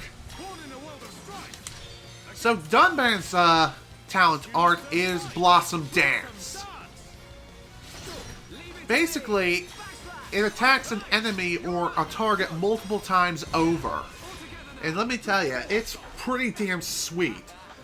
Although, keep in mind that Blossom Dance, you do have to hit the B button at the right moment in order to continue the combo. If you miss a B button prompt at any time, the attack ends. So in other words, if you're not careful, oh dear, you're not going to be doing much of anything with Blossom Dance in that instance. So, that's something to keep in mind. Another very interesting trait when it comes to Dunban is that he has a lot of aura-based arts. These aura-based arts enhance abilities in more ways than one. Basically, Dunban is kind of a tactical user, but he can also get away with using purely physical attacks as well. He's basically a physical, hard-hitting machine who's also very, very fast.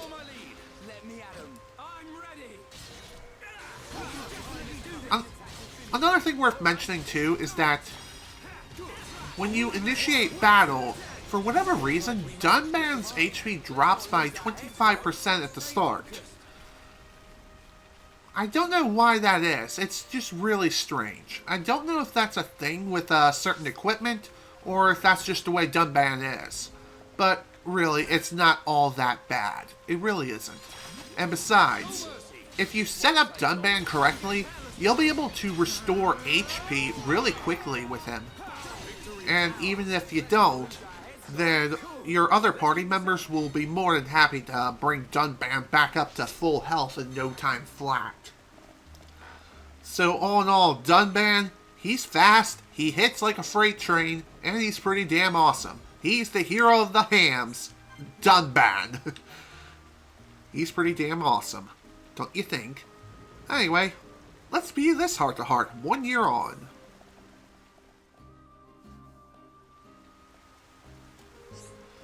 Has it really been an entire year since the Battle of Sword Valley? That was a rough time for us Homs. Lots of people died. Sometimes I think I'm cursed. It's not right that I survived the battle when so many did not. Well, I'm glad you came back. Fiora, too. The smile on her face went from ear to ear. I remember. But it was a big shock seeing you carried on a stretcher like that. I'd prefer it if you didn't bring that up. I wasn't exactly thrilled. I know how you feel. It wasn't a good day for me either. I was so jealous of you, it burned me up. Jealous? Why? Did you want to fight at the Battle of Sword Valley? I was in the defense force too. I wanted to fight alongside you. You were young then, Rhine. Too young to go to war. But I would not say that anymore. You've changed a lot in a year. You're stronger now. Mentally and physically. Ha! Watch your back, Dunban. 'Cause I'm gonna overtake you before you know it. When that day comes, I'll be waiting. But know this, it's gonna be no walk in the park. Dunban, the hero of the Homs, has laid down the gauntlet. It's on! Kinda interesting.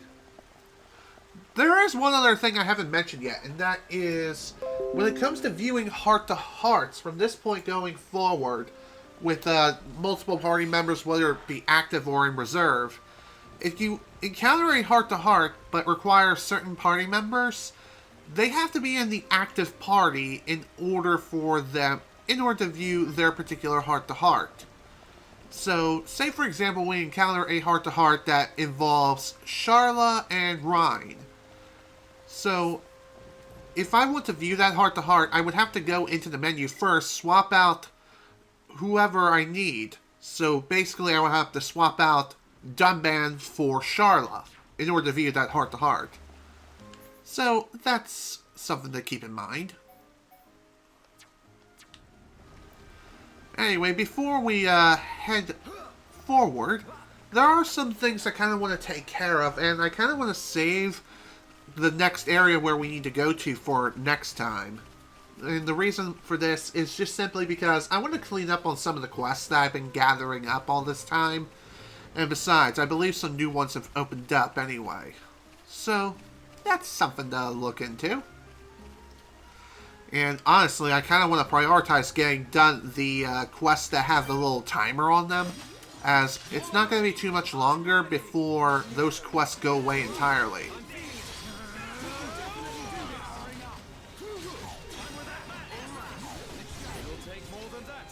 Here we are.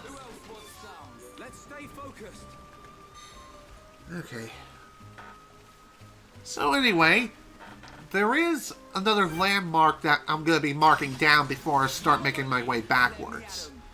So, one other thing I haven't mentioned, or one thing I will, shoot, what was I trying to say? Honestly, I can't even remember now, dang it. Oh well, it is what it is. Oh yeah, now I remember. When you approach this point in the game, it will always be raining and will always be at nighttime, regardless of what the time is and what the weather is set as. So, again, something to keep in mind. I guess they did that for atmosphere purposes, and that makes perfect sense. Especially considering where we're going to next. At least that's where we're going to go to next in the next session. I'm just saying. So anyway, after progressing and dealing with Metalface, as you can see, there are certain landmarks within the Ether Mine which we can no longer fast travel to. So, if you try to fast travel here, it says you cannot enter this area, so you cannot skip to this landmark. So, again, something to keep in mind. At that point, now you can't go back there ever again. So, let's head here to the Gem Man's stall first. As I feel as though this is where we're going to get access to some more quests. In fact, here we are, right here. All right. What's with the face? You want to join us? Come on, we're short of members anyhow. You came because you heard about my plan, right? Could you tell me more? It's important to listen first, dumb man taught me that. Well remembered, Shulk. So, how can we help you? Well, you'll know soon enough. Better late than never, eh? I hope you're not expecting us to take part in some fiendish scheme. Everyone has their own idea of what justice is. Maybe you don't like mine, but is that really my problem? Anyway, getting back to the point. Here's your first job. Okay, that shouldn't be too hard. Go to Teffer Cave and collect some, croaking brog bags for me. You're one of us now. Don't let me down. Not a problem. Consider it done. Alrighty then. It's nice to know that, oh, 55 friends. You get that achievement for adding 50 people to your affinity chart. And those people have to be named NPCs. So, that's something to keep in mind. So, you may be wondering, what the hell is it that I'm doing back here? Well, the reason why I'm back here is simply because I knew that there were going to be some quests that are going to become available now. Or at least one. I'm not so sure about other quests, as I'm pretty sure they become available a little bit later in the day. I do know one is currently active for this point, but sadly I can't really take care of that right now. Okay, so next order of business, we're going to take care of the quests that have the timer on them. As I really want to get those done and over with as quickly as possible.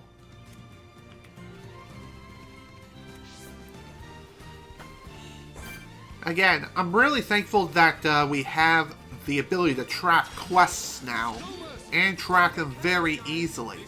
If they're not on the map, change the time. They'll eventually spawn. Same also applies to weather, too. Alright. Another objective marked down. Thankfully, I think that was the last of that particular quest. So that's pretty awesome. How's it going? So that's the reason that Ernest has been lying so much. How sad.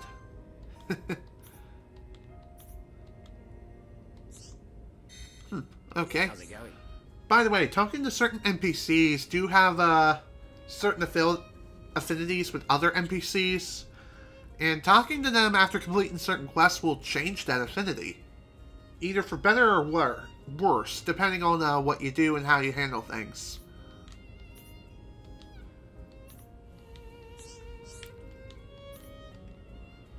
Okay. So, after gathering the materials needed, Mariana,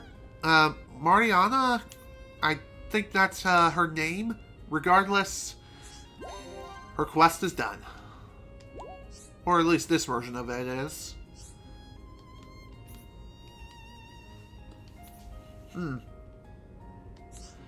It's alright. It's no problem. We were able to handle ourselves perfectly fine.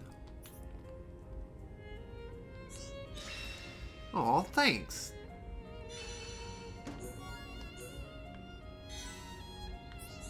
Okay, so I believe the next part of the quest line is now opened up.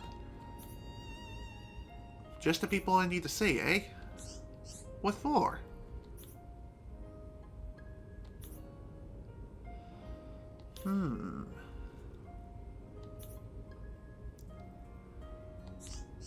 Oh dear, that is indeed a problem.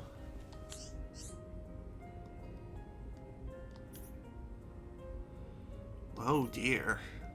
So, Ewen hid between the crowd of elderly and children when being evacuated from Colony 6, rather than sticking around to fight. And at this point, he's feeling very regretful for his actions, which is understandable, but even so. It is kind of cowardly, but at the same time, it's also quite wise that he did something like this. I mean, after all, he wouldn't be here today if he stuck around in Colony 6. He probably would have been eaten along with everyone else by Zord, if you know what I mean.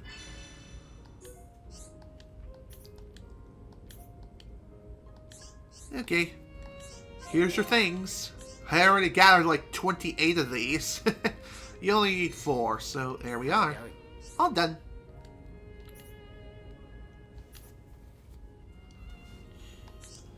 Okay. There we are. All done with that.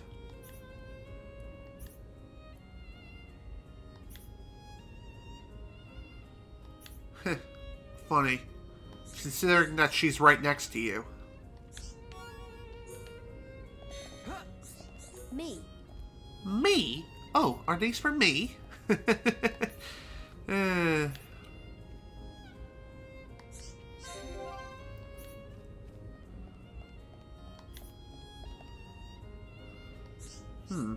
That makes perfect sense.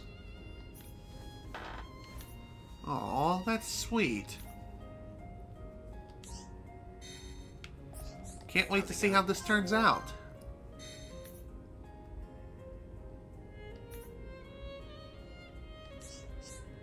Don't worry about it. It was nothing. Says you. By the way, I'm pretty sure this was another timed quest. Yes, it was. So, it's definitely a good idea to get this done as soon as you're able to. Me? Excellent news, eh? Cool.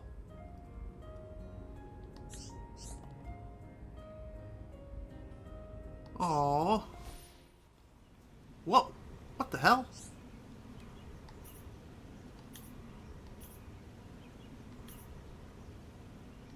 Oh dear.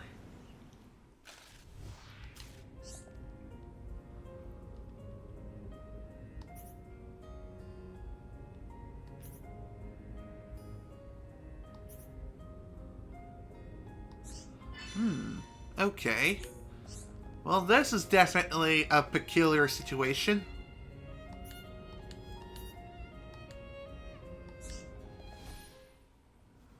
What's this?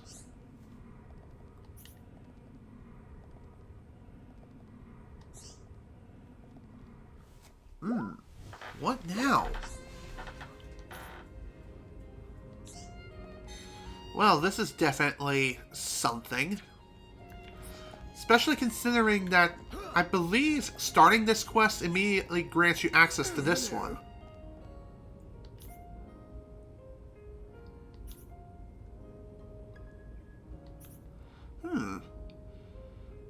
Medical herb tonic, or it'll just keep getting worse. Interesting. Aw. Alrighty. Well, that shouldn't be too hard to get our hands on. Considering that both of the quest items, I believe, are in the same general area, I think. Then again, I think one of the quest items is actually located in a pretty dangerous place.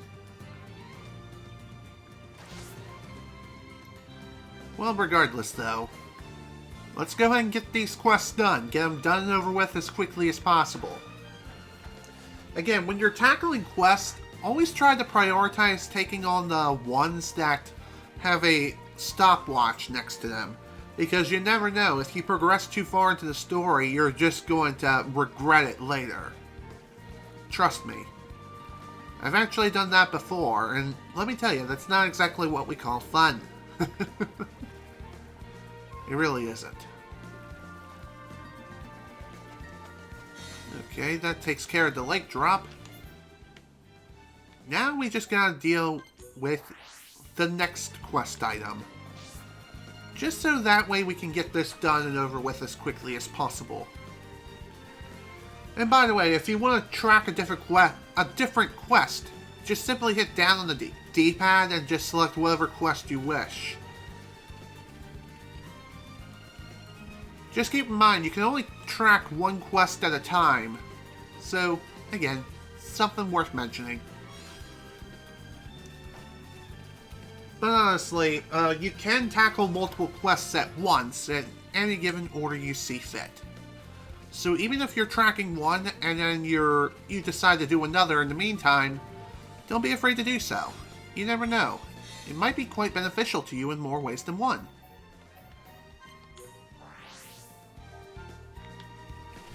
Okay. Well, time to return this... Time to give him this herb.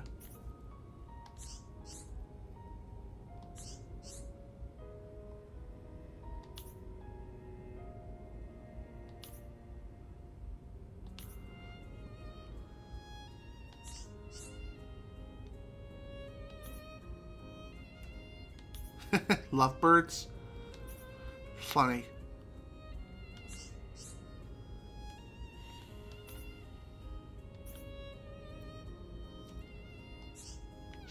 Well, that's good to hear. Me?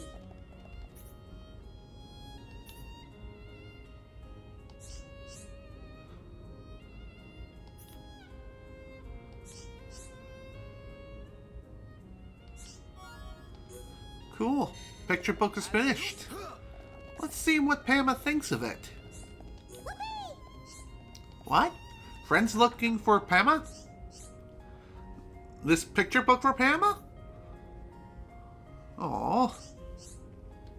You're welcome, little dude.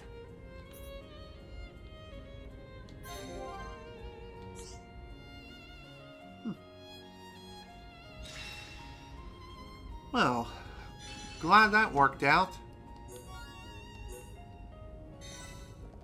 Kind of interesting to see how things played out this time around. And I believe that particular quest, it branches off between two different paths. If you didn't accept the old man's quest, then I believe after you complete that particular quest, then his quest will disappear. So that's something to keep in mind.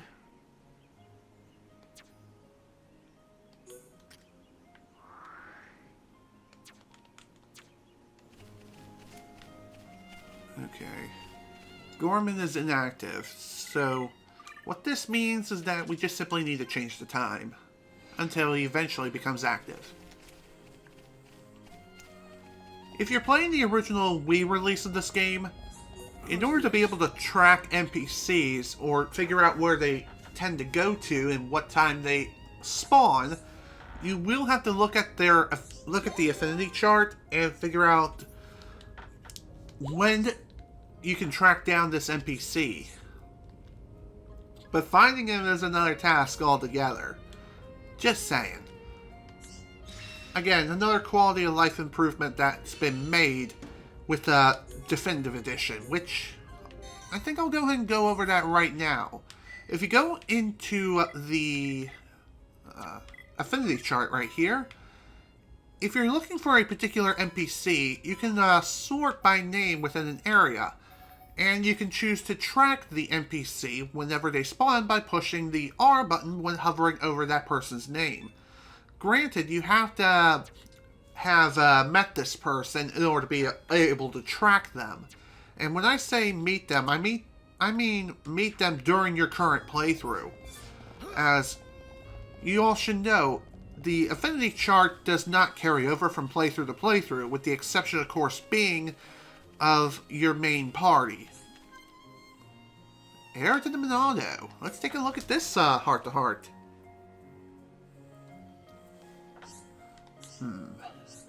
Something up, Dumban? Losing your home. It is a painful experience and not lightly forgotten. The people of Colony 6 have had a rough time of it. Exactly. And we could have lost our homes to the Mechon just as easily.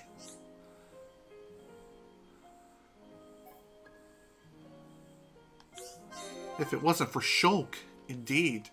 Shulk's taking the Monado in hand was a decisive moment. If he hadn't done that, we would probably have lost everything. It's a miracle that the Monado was in the colony at all.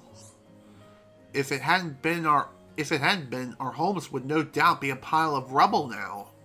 Just like Colony 6. When I think of those walking piles of scrap ruining our homes, gah! It makes my blood boil!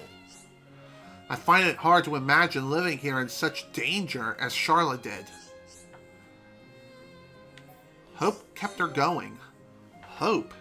That's a rare thing amongst us Homs of late. Sharla has looked up after that camp waiting for Gadot to return. That's what kept her going. The hope of rebuilding the colony together with him. You may be right. Sounds like you know a lot about Sharla. She's strong, that woman. Stronger than I'll ever be. She's more fragile than she looks. It doesn't take much to break her will. But you could be the one to pick her back up again. What? Me? Now you're just talking crazy, dumb man. I just have a feeling about you. Just keep that thought in mind.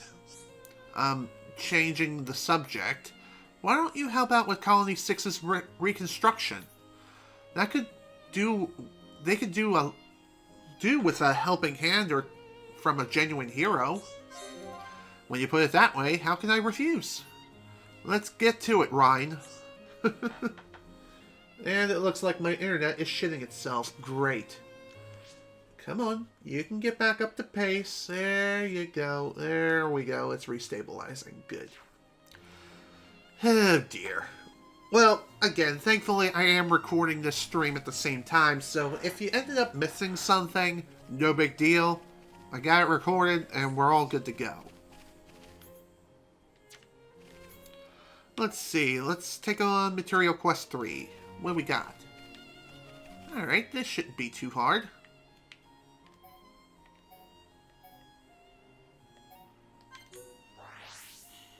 Okay. By the way, you can figure out which quests have multiple objectives. If you see multiple dots underneath a particular quest name, then that means they have multiple steps. So, that's something to keep in mind. Looks like we have a heart-to-heart between Dunban and Sharla we can take a look at. So, let's do just that. Revisiting the past. I have been to this place before. Only once, however.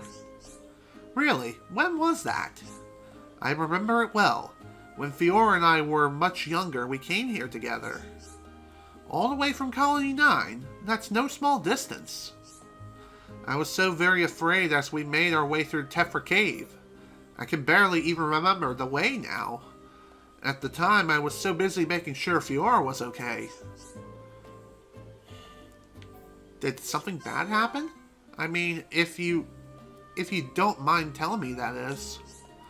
It was. About 12 years ago, I believe. Colony 9 was attacked by the Mechon. This is where we fled to. Oh, I see. That sounds horrible. I was only little at the time as well, but I remember that day. Mechon formed a barrier around our house. I feared the worst. That's when you made a run for it? Yes, but on our way to the shelter, Fiora got let go of my hand. She started running back to get something she'd forgotten. Was it important to her? So you braved the onslaught and went all the way back? Yes, that we did. It was a keepsake that reminded her of our mother. Losing it would have devastated her. But why didn't you send Fiora to the shelter first? You could have gone and gotten it on your own. There was no time. And what? She burst into tears. She said she didn't want me to leave her on her own. So with Fiora crying on my back, we braved it all for that keepsake. Wow, that's quite a story. Sounds like you were as much a hero then as you are today. You think so? Well, thank you, Sharla. That was cute. So, by the way, if you don't meet the requirements of a particular heart-to-heart, you'll be able to view what conditions need to be met when looking at that particular heart-to-heart. Whether it requires a certain party member combination in the active party, and some of them even require a different time of day or even weather condition. So be sure to keep that in mind when viewing a heart-to-heart and its conditions. And it's not just that either. You also have to keep in mind that they have to have the required affinity level in order to even be able to view the heart-to-heart. So that's something to keep in mind.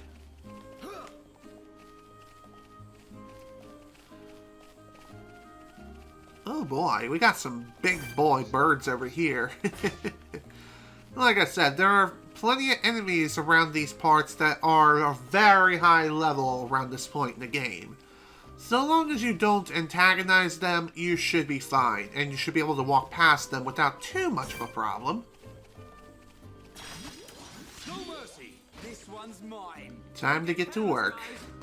Monado, save us from harm. Really, Shulk? Why you use Monado's speed now? I don't get it. What's pretty funny is that whenever the AI is in control of Shulk, for whatever reason, his AI really leaves a lot to be desired. Let's just say that, to say the least. No mercy. This won't take long. Don't get careless, guys. It'll take more than that to slow us down. That was funny. Let's keep this up. But hey, that's what happens whenever you're taking on a very low level enemy and you're of a very high level. Let's take a look, see what we can take on next. Well, it looks like all the timed quests are taken care of as of right now, so that's pretty sweet. So let's take a look at this one. As far as this next particular quest, I believe the target will only be found during the daytime and when it's not raining.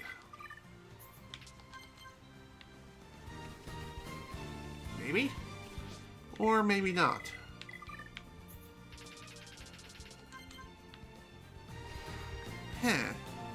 Interesting. If a target hasn't been found yet, or it's not showing up, don't be afraid to explore around a bit until eventually it does show up. You'll know when it shows up whenever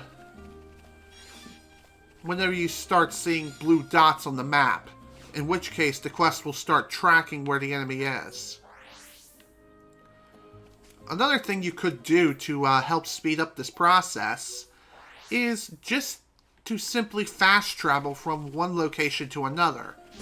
In which case, upon fast traveling, the enemies that you're looking for may respawn.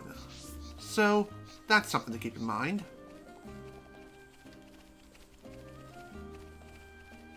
Another pretty annoying pet peeve of many players, myself included in the original game, was when certain quests require you to take out a certain species of enemy, they may look similar to other enemies and they may not be the ones you're looking for. But of course, with this version of the game, you don't need to worry about that at all, in any way, shape, or form.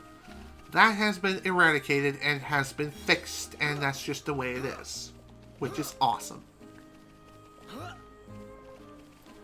Okay, what's next?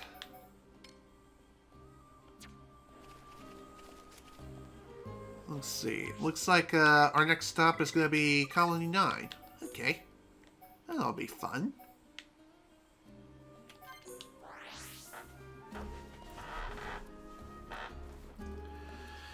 Okay.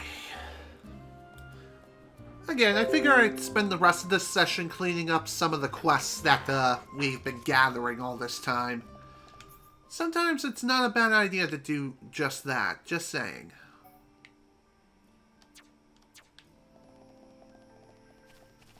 Also, I do realize there was a red exclamation point mark for another quest, and I'm not sure. I feel as though I can't really take that on right now. Then again, maybe I can, and I'm just crazy.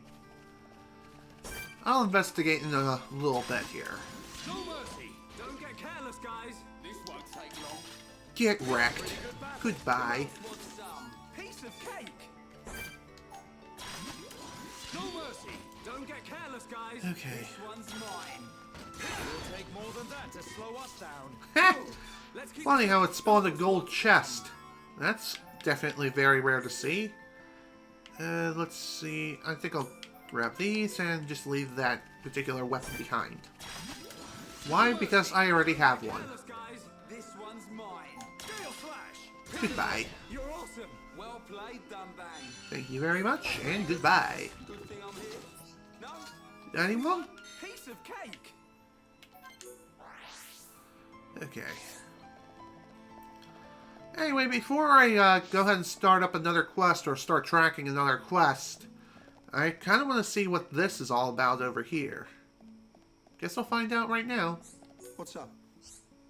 You think I'm pressing our good friend Leopold for too much? For money he doesn't have? I can't deny it, but I'm not an unreasonable moneylender. I just want him to pay back the money he owes me. Is that so much to ask? He could do it if he just stopped splashing out on his girlfriend. Then his wages could go to paying me back instead. And then we'd be square. I'd gladly call the whole thing off. Once again, very nicely done. Of course. It's child's play getting men like him to spend all their money. Good work, my girl. Here's your new orders. This much? Are you nuts? Why do you need him to go into this much debt? I think it's about time I got out of this game for good. I want the boy's house. It's in a nice area, worth quite a bit. The infamous King Squeeze is packing it all in, huh? Alright, you got a deal. Expect a sizable contribution to your retirement fund. Make sure you don't screw this up. And make sure he doesn't find out. You would say that. You're the one who's looking to cash in. Leopold would never blame me anyway. He loves me. Oh boy. What you want? You can wipe that suspicious look off your face for a start. There's nothing going on here, says you. So, this particular quest has a couple of different paths you can take. We can talk to Sylvain or Leopold. Talk to King Squeeze to decide whether to press Sylvain or reveal the truth to Leopold. Let's accept the quest. And depending on who's out, I may reveal the information or I may look into another matter altogether. Both of them are here. So,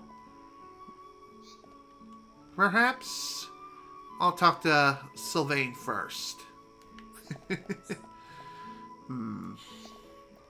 Actually, let's talk to you. Yes? Hold on, you say Sylvain's been working for King Squeeze? Right under my nose this whole time? So what was their plan? Make Sylvain spend all my money so I have to borrow more? Then hit me up for the repayments? Nah, it can't be. That girl's been a big spender since the day she was born. She would never spend my money to line King Squeeze's pockets. But if King Squeeze's business falls apart, wouldn't that mean my dad will disappear from him? With him? What a plan, it's brilliant! Sorry this is a bit out of the blue, but I need a favor from you. Can you get your hands on some, Catherine poison for me? Then distract King Squeeze and secretly slip it into his pocket. I intend to arrange an interview with him for a fake article.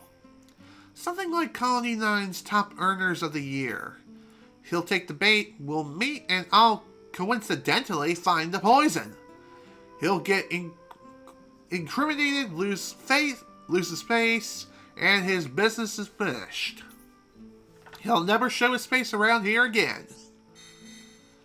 Okay, that shouldn't be too hard to get our hands on. In fact, we already have said things. Great. Well, time to get this operation started now, shall we? Again, once you proceed down one particular path within a quest line, there's no going back to the other path. Something to keep in mind. What's up? Oh, you again. I'm a busy man, you know. Time is money. What do you want?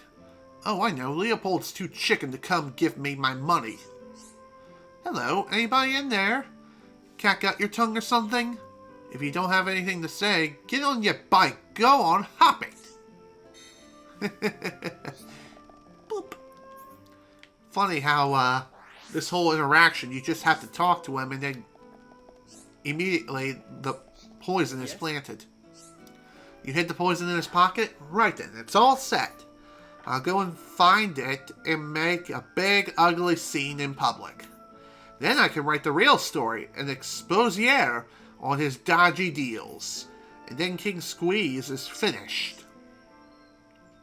Good luck.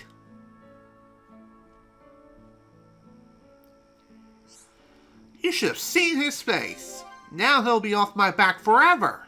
I reckon things will be okay with my girlfriend, too. Now I'll be able to write without worrying about my pile of debt. Cheers! Cool. Glad that's taken care of. The worst possible outcome has been prevented. Let's hope they turn over a new leaf. Same here. Okay, that's taken care of. We also got another achievement, Shaping History and the Strongest Tie. Pretty neat. Let's see, what should we take on now? We're in the 2 hour and 36 minute mark. Perhaps I'll take on Challenge 3. Near Outlook Park and Colony 9. Like, okay, this shouldn't be too hard.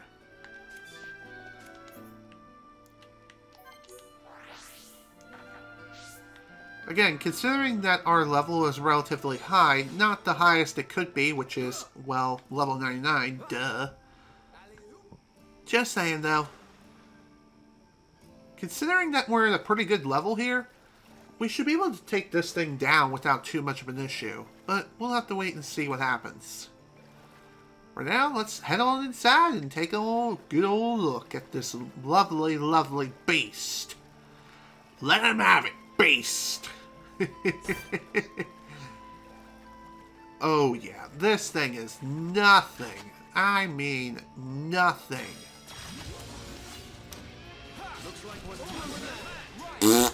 Get smacked. Everyone is dead.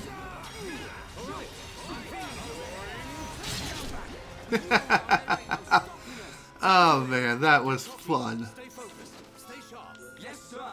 Just one thing to keep in mind is that even though it was fun to completely smack the ever-loving crap out of that thing, it does get boring after a while. It's the reason why I elected to use expert mode and bring everyone's level down to around this point, which is honestly a pretty good level to be at this point. Oops, wrong quest. Let's see. Alright, that shouldn't be too hard. Let's get to work on this one now, shall we? Might be faster to head over towards here. That'll work. Down we go. Yeah, definitely the way to go. Fast traveling really is the best means of travel. You can get to so many places so quickly with fast travel, if that wasn't obvious. It really does make things so much easier. Don't get careless, guys. This won't take long. Get smacked. Dunban, you're awesome. I expected a tougher battle. Tougher battle, my ass. Anyone? Cool. Let's keep this up. No mercy. This Okay. won't take long. Don't get careless, guys. Let's get to work. Time to reduce the Armu population quite handsomely. Perhaps we'll be able to clear this quest nice and quickly. No mercy! Nice job. Well, so much for getting more Armu milk. It's kind of funny how you can get Armu milk without actually milking it. You just have to kill it again and again and pray that it drops it. It is kind of annoying how you have to do that, prey on good RNG. But again, it's not that big of a deal considering that upon fast traveling to a different location, it will immediately respawn. So, yeah, that's pretty neat. Of course, the only exception to the rule to this is if the enemy is a unique monster and it only spawns certain things. In which case, yeah, it kind of sucks that you only get a 30% chance for the rare enemy or unique enemy to spawn again. But still, it's not all that bad in my honest opinion. It really isn't. No mercy. This won't take long. Don't get careless, guys. Okay. Time to clean up some more worthless trash. Nice one, Shulk. Backslash! Over 26,000 damage. Granted, this is him at level 27. If he is at, like, level 99, good lord, his true power will really be unleashed then. You think 26,000 is high? Jesus, you haven't seen anything yet. Not until he's at maximum power and unleashes maximum overdrive. Hey-ya!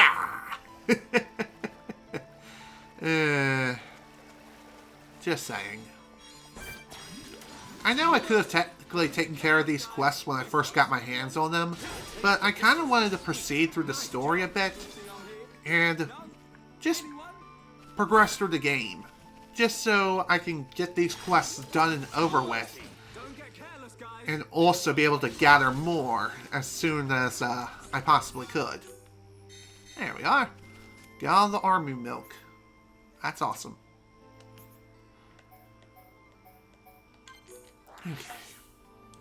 I believe our client will only spawn around the daytime. I can't remember for sure exactly what time. Aha! There we are. Perfect. Perfect timing. Hey. Wow, mate, you really got me some? Thanks, you're a star. Now it's back to full speed ahead. Okay, I'll slow down a bit. The thing is, tons of people love my curry. I can't let them down. My customers are really important. The trick is to strike up a good balance between work and family. Funny enough, that is a very true and real philosophy to live by even to this day. Especially in today's economy, if you know what I mean. Let's see. What can we take on now? Okay, not that one. Can't really take this on. Well, technically I could, but gathering the last of the materials is going to take a bit of time. Oh, right. Let's see. Looks like I'm going to be needing to go to Tefra Cave in order to get the remaining materials I need for this plan, if you know what I mean. I just noticed some new quests have opened up over here. Alrighty. Well, I might as well see if I can get these materials while also getting the quest activated. Die. There we are. That's all I needed when it came to that, so that's pretty awesome. Now, let's see what these quests have up their sleeve. Again, this shouldn't be too bad. Hopefully this will be something I can complete immediately. And if not, no big deal. You found something and hid it.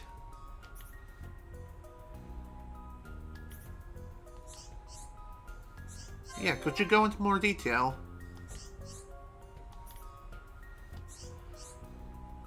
Okay. I wonder what this thing is. If you went so far as to hide it, it must be quite important.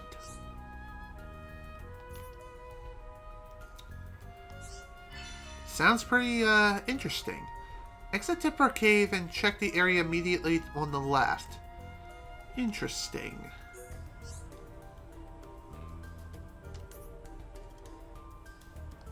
Alright, that shouldn't be too hard.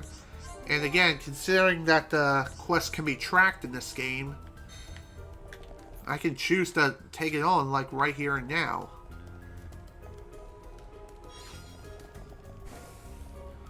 And thankfully, this thing is, I believe it is, like, towards the very exit, like, heading up towards the Bionis' knee.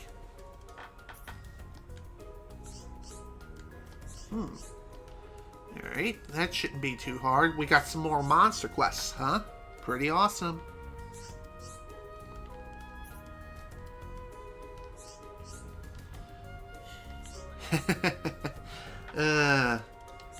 More spiders. My favorite. Okay.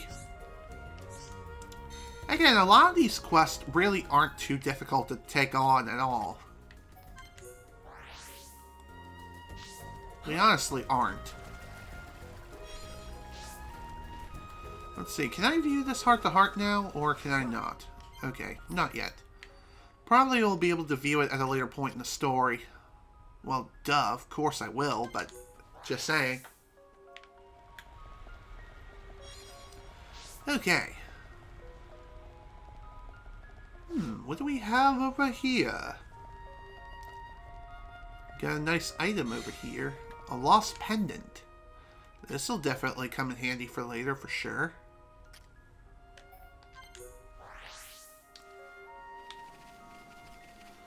Alrighty. So, thankfully this quest is literally, you just go to the place, dig up the thing, and the quest is done. And, by the way, I'm pretty sure that completing this quest is the end of that particular person's quest line. And that person I'm talking about is that random Defense Force soldier. So, that's something worth mentioning. It looks like there's something buried here. And there we are. What do we get? Topple resist 2. Alright. At least it's another gem worth selling at this point in time. It might be helpful now, but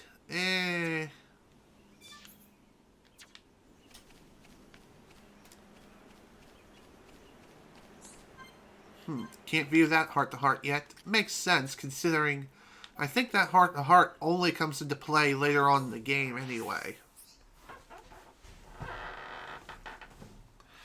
Okay.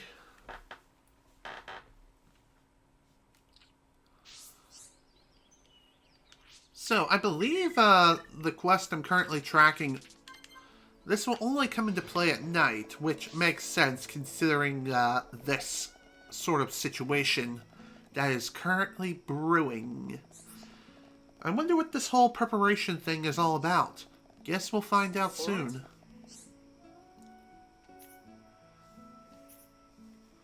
Taken to the residential district and see Betty. Okay. That shouldn't be too hard. And by the way, Tranquil Square takes place within the residential district, so if you unlock the fast travel point, this really makes things a lot easier. Hi there. Oh, you need to see me? See, you're one of his gang. Forgive me, it's just you don't look the type. Here's what I promised him. Whatever you do, don't look at what's inside. Wonder what this is all about. Guess we'll find out in just a little bit. For now, though, we got another quest. Hello? Thanks for your help last time. The Black Nectar did get my son to studying, but not for long. Now he just eats the sweets instead of studying. When he's had enough, he just goes out to play. You seem troubled. Why don't we ask what's wrong? I'm sure we can help in some way. I thought you might say that. Very well, let's get to the details. Never mind, I won't bother you about Mortis anymore.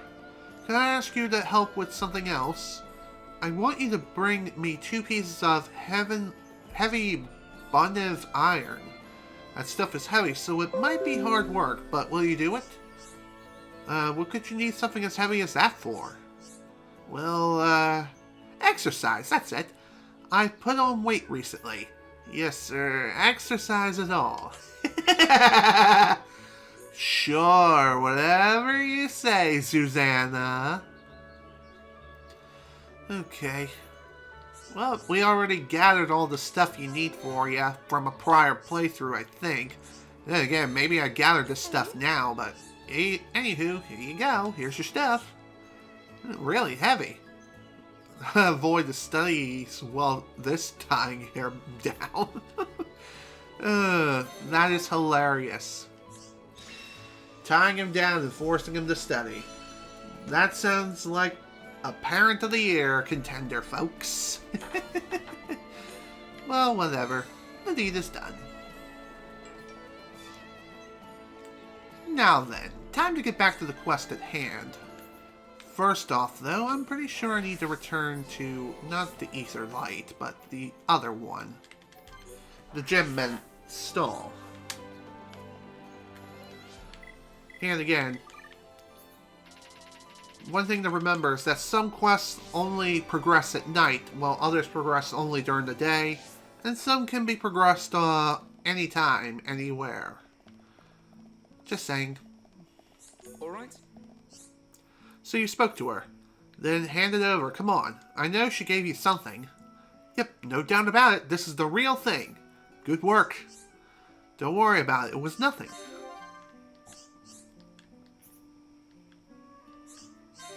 Did she say something? Actually, nah, forget it. Forget I asked. That's all for now. I should have another job for you later. And no complaints, even if it's just another courier job. Alrighty. I wonder what this next step is. We'll know soon enough. Alright. As right now, after completing one part of his quest line, the next one immediately becomes unlocked. Just in the nick of time. Got any ideas on what my plan is about yet? No? Could you go into more detail? You still haven't cottoned on? Come on, it's so obvious. Anyway, you're one of us. No backing out now. Right then, here's your next job. It's sort of like your last job. Nah, it's exactly like it. Okay. If you go to Cliff Lake, you'll find tons of colony crapples there. Gather up some iron crabble shells from them. Oh yeah, now that I think of it, they only come out at night. But remember, you're one of us. We know you can get this done. Not a problem. It's already done. Here you go, here's your stuff. You got them? Like clockwork as usual, you're an asset to my team. According to the list, the next job is going and having a chat with our artist friend, Kenny Rowan. He should have something to give you. The only thing is, he has this tendency to move around a lot. You might need to hunt him down. Okay, that shouldn't be too hard. Alright. I did not mean to initiate that trade, but it is what it is. It's no big deal. We got this taken care of. No problem. We got this, fam. And when he says he moves around a lot, he's not kidding. He does tend to move around quite a bit. Especially given the time of day. Makes sense. What is it?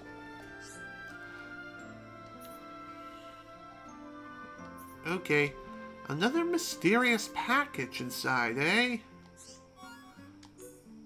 What the hell is this all about? I hope we're not setting up some sort of explosive and committing acts of terrorism. Nah, I don't think it's anything that sinister. Then again, who knows with this game? You never know. Alright. You got the package off him? Excellent, I owe you one. Don't worry about it, it was nothing.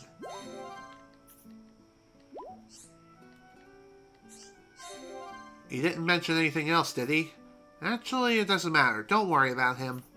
Your last job is coming up. I'm sure you can pull it off.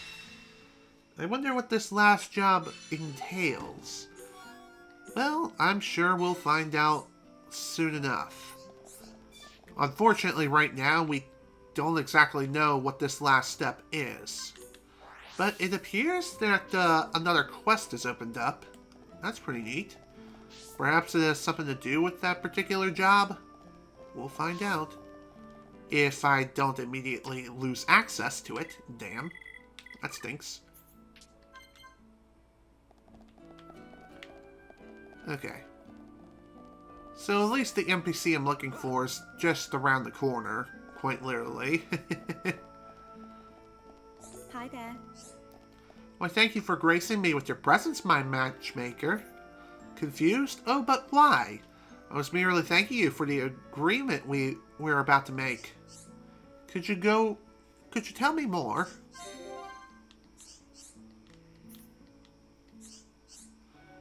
You really can't guess.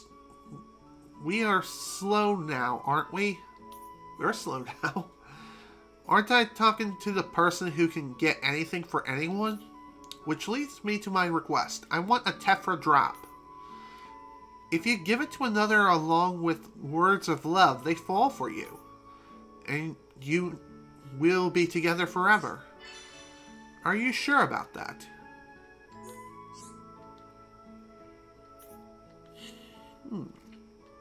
Alrighty. Whoa, what do we have here? That Monica, hey. She scrubs up well, but I'm not looking for anything serious.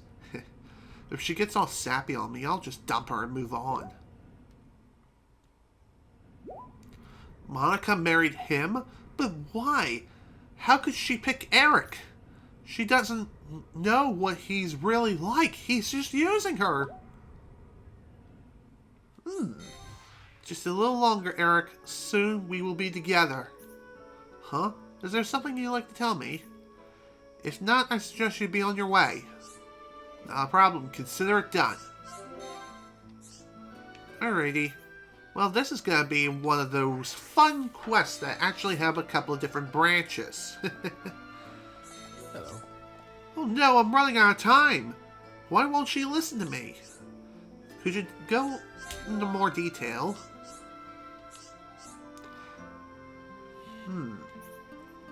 Please, hear me out. What is it?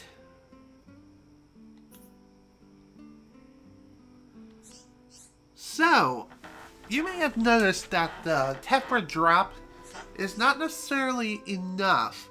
You basically have to get that particular quest started and then start up another quest, either between Andreas or Eric. And depending on who you speak to and what you choose to do with the Tephra drop will determine who that young woman ends up with. Why, oh my honest, did I ever marry that Andreas? If I felt right at the... It felt right at the time, so why not now? It's too late to question it. I just wish I felt happier than this. Not long now, Monica. What's wrong? You look worried for some reason. Don't forget that Tephra drop. Not a problem. Okay. I think we just got an achievement, didn't we? Colony 9 Celeb. I believe you get that achievement for raising the reputation of Colony 9 up a bit within the affinity chart. Let's take a look. So, I believe that particular achievement comes into play when you get 3 stars on the Colony 9 area. And I believe you'll get another one once you max out the reputation. So, that's something to mention. Now then. I do know that we're about at the 3-hour mark, but I kind of want to finish this particular quest first. Which, again, not too hard to take care of. Come on, fortress entrance, please. It's funny how a lot of these quests, you just simply go from point A to point B, get the thing, fast travel, return to point A, you're done. You got it? Great. Time for me to make my move. I just need to give her this and tell her how I feel. Well, here I go. Hold on a sec. You'll get a reward if it works. And what if it doesn't work? Would I get diddly squat? It worked! The Tefra drop really worked! I can't believe it! Don't worry about it. It was nothing. Cute.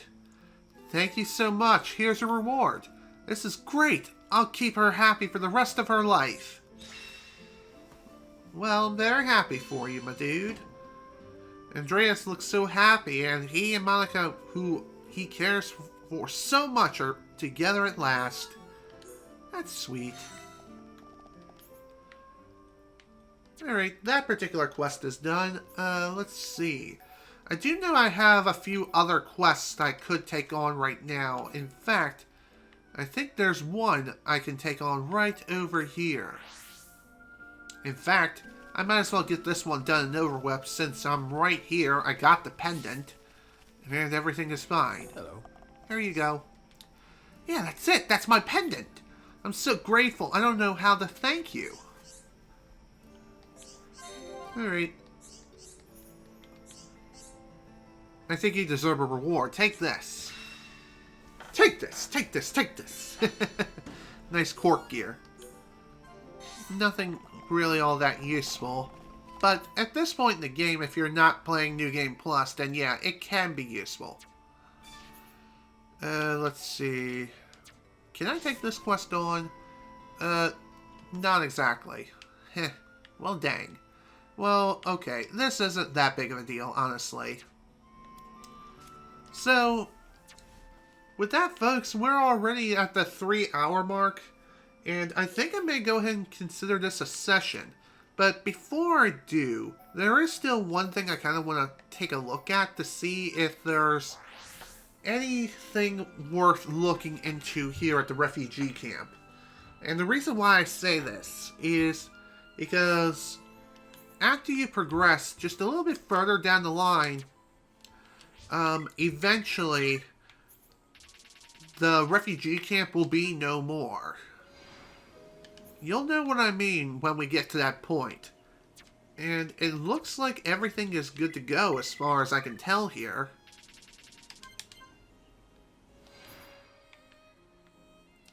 Yep, looks like everything's good to go. So, oops, I want to go to Colony 6. Alright. So, again, I know I can take on a couple of other quests and get them done and over with if I so desire. But those can be completed at any time. So with that, folks, I bid you all adieu for today. This is General Snivy with the Xenoblade Chronicles Definitive Edition playthrough. Thank you all so much for watching, and if you were able to attend the live stream live, thank you for attending. Next time, we're going to be heading into the next area, the Otharon Marsh, and progress even further into this wonderful game. Hope you're all looking forward for more thrills and twists and turns and everything in between.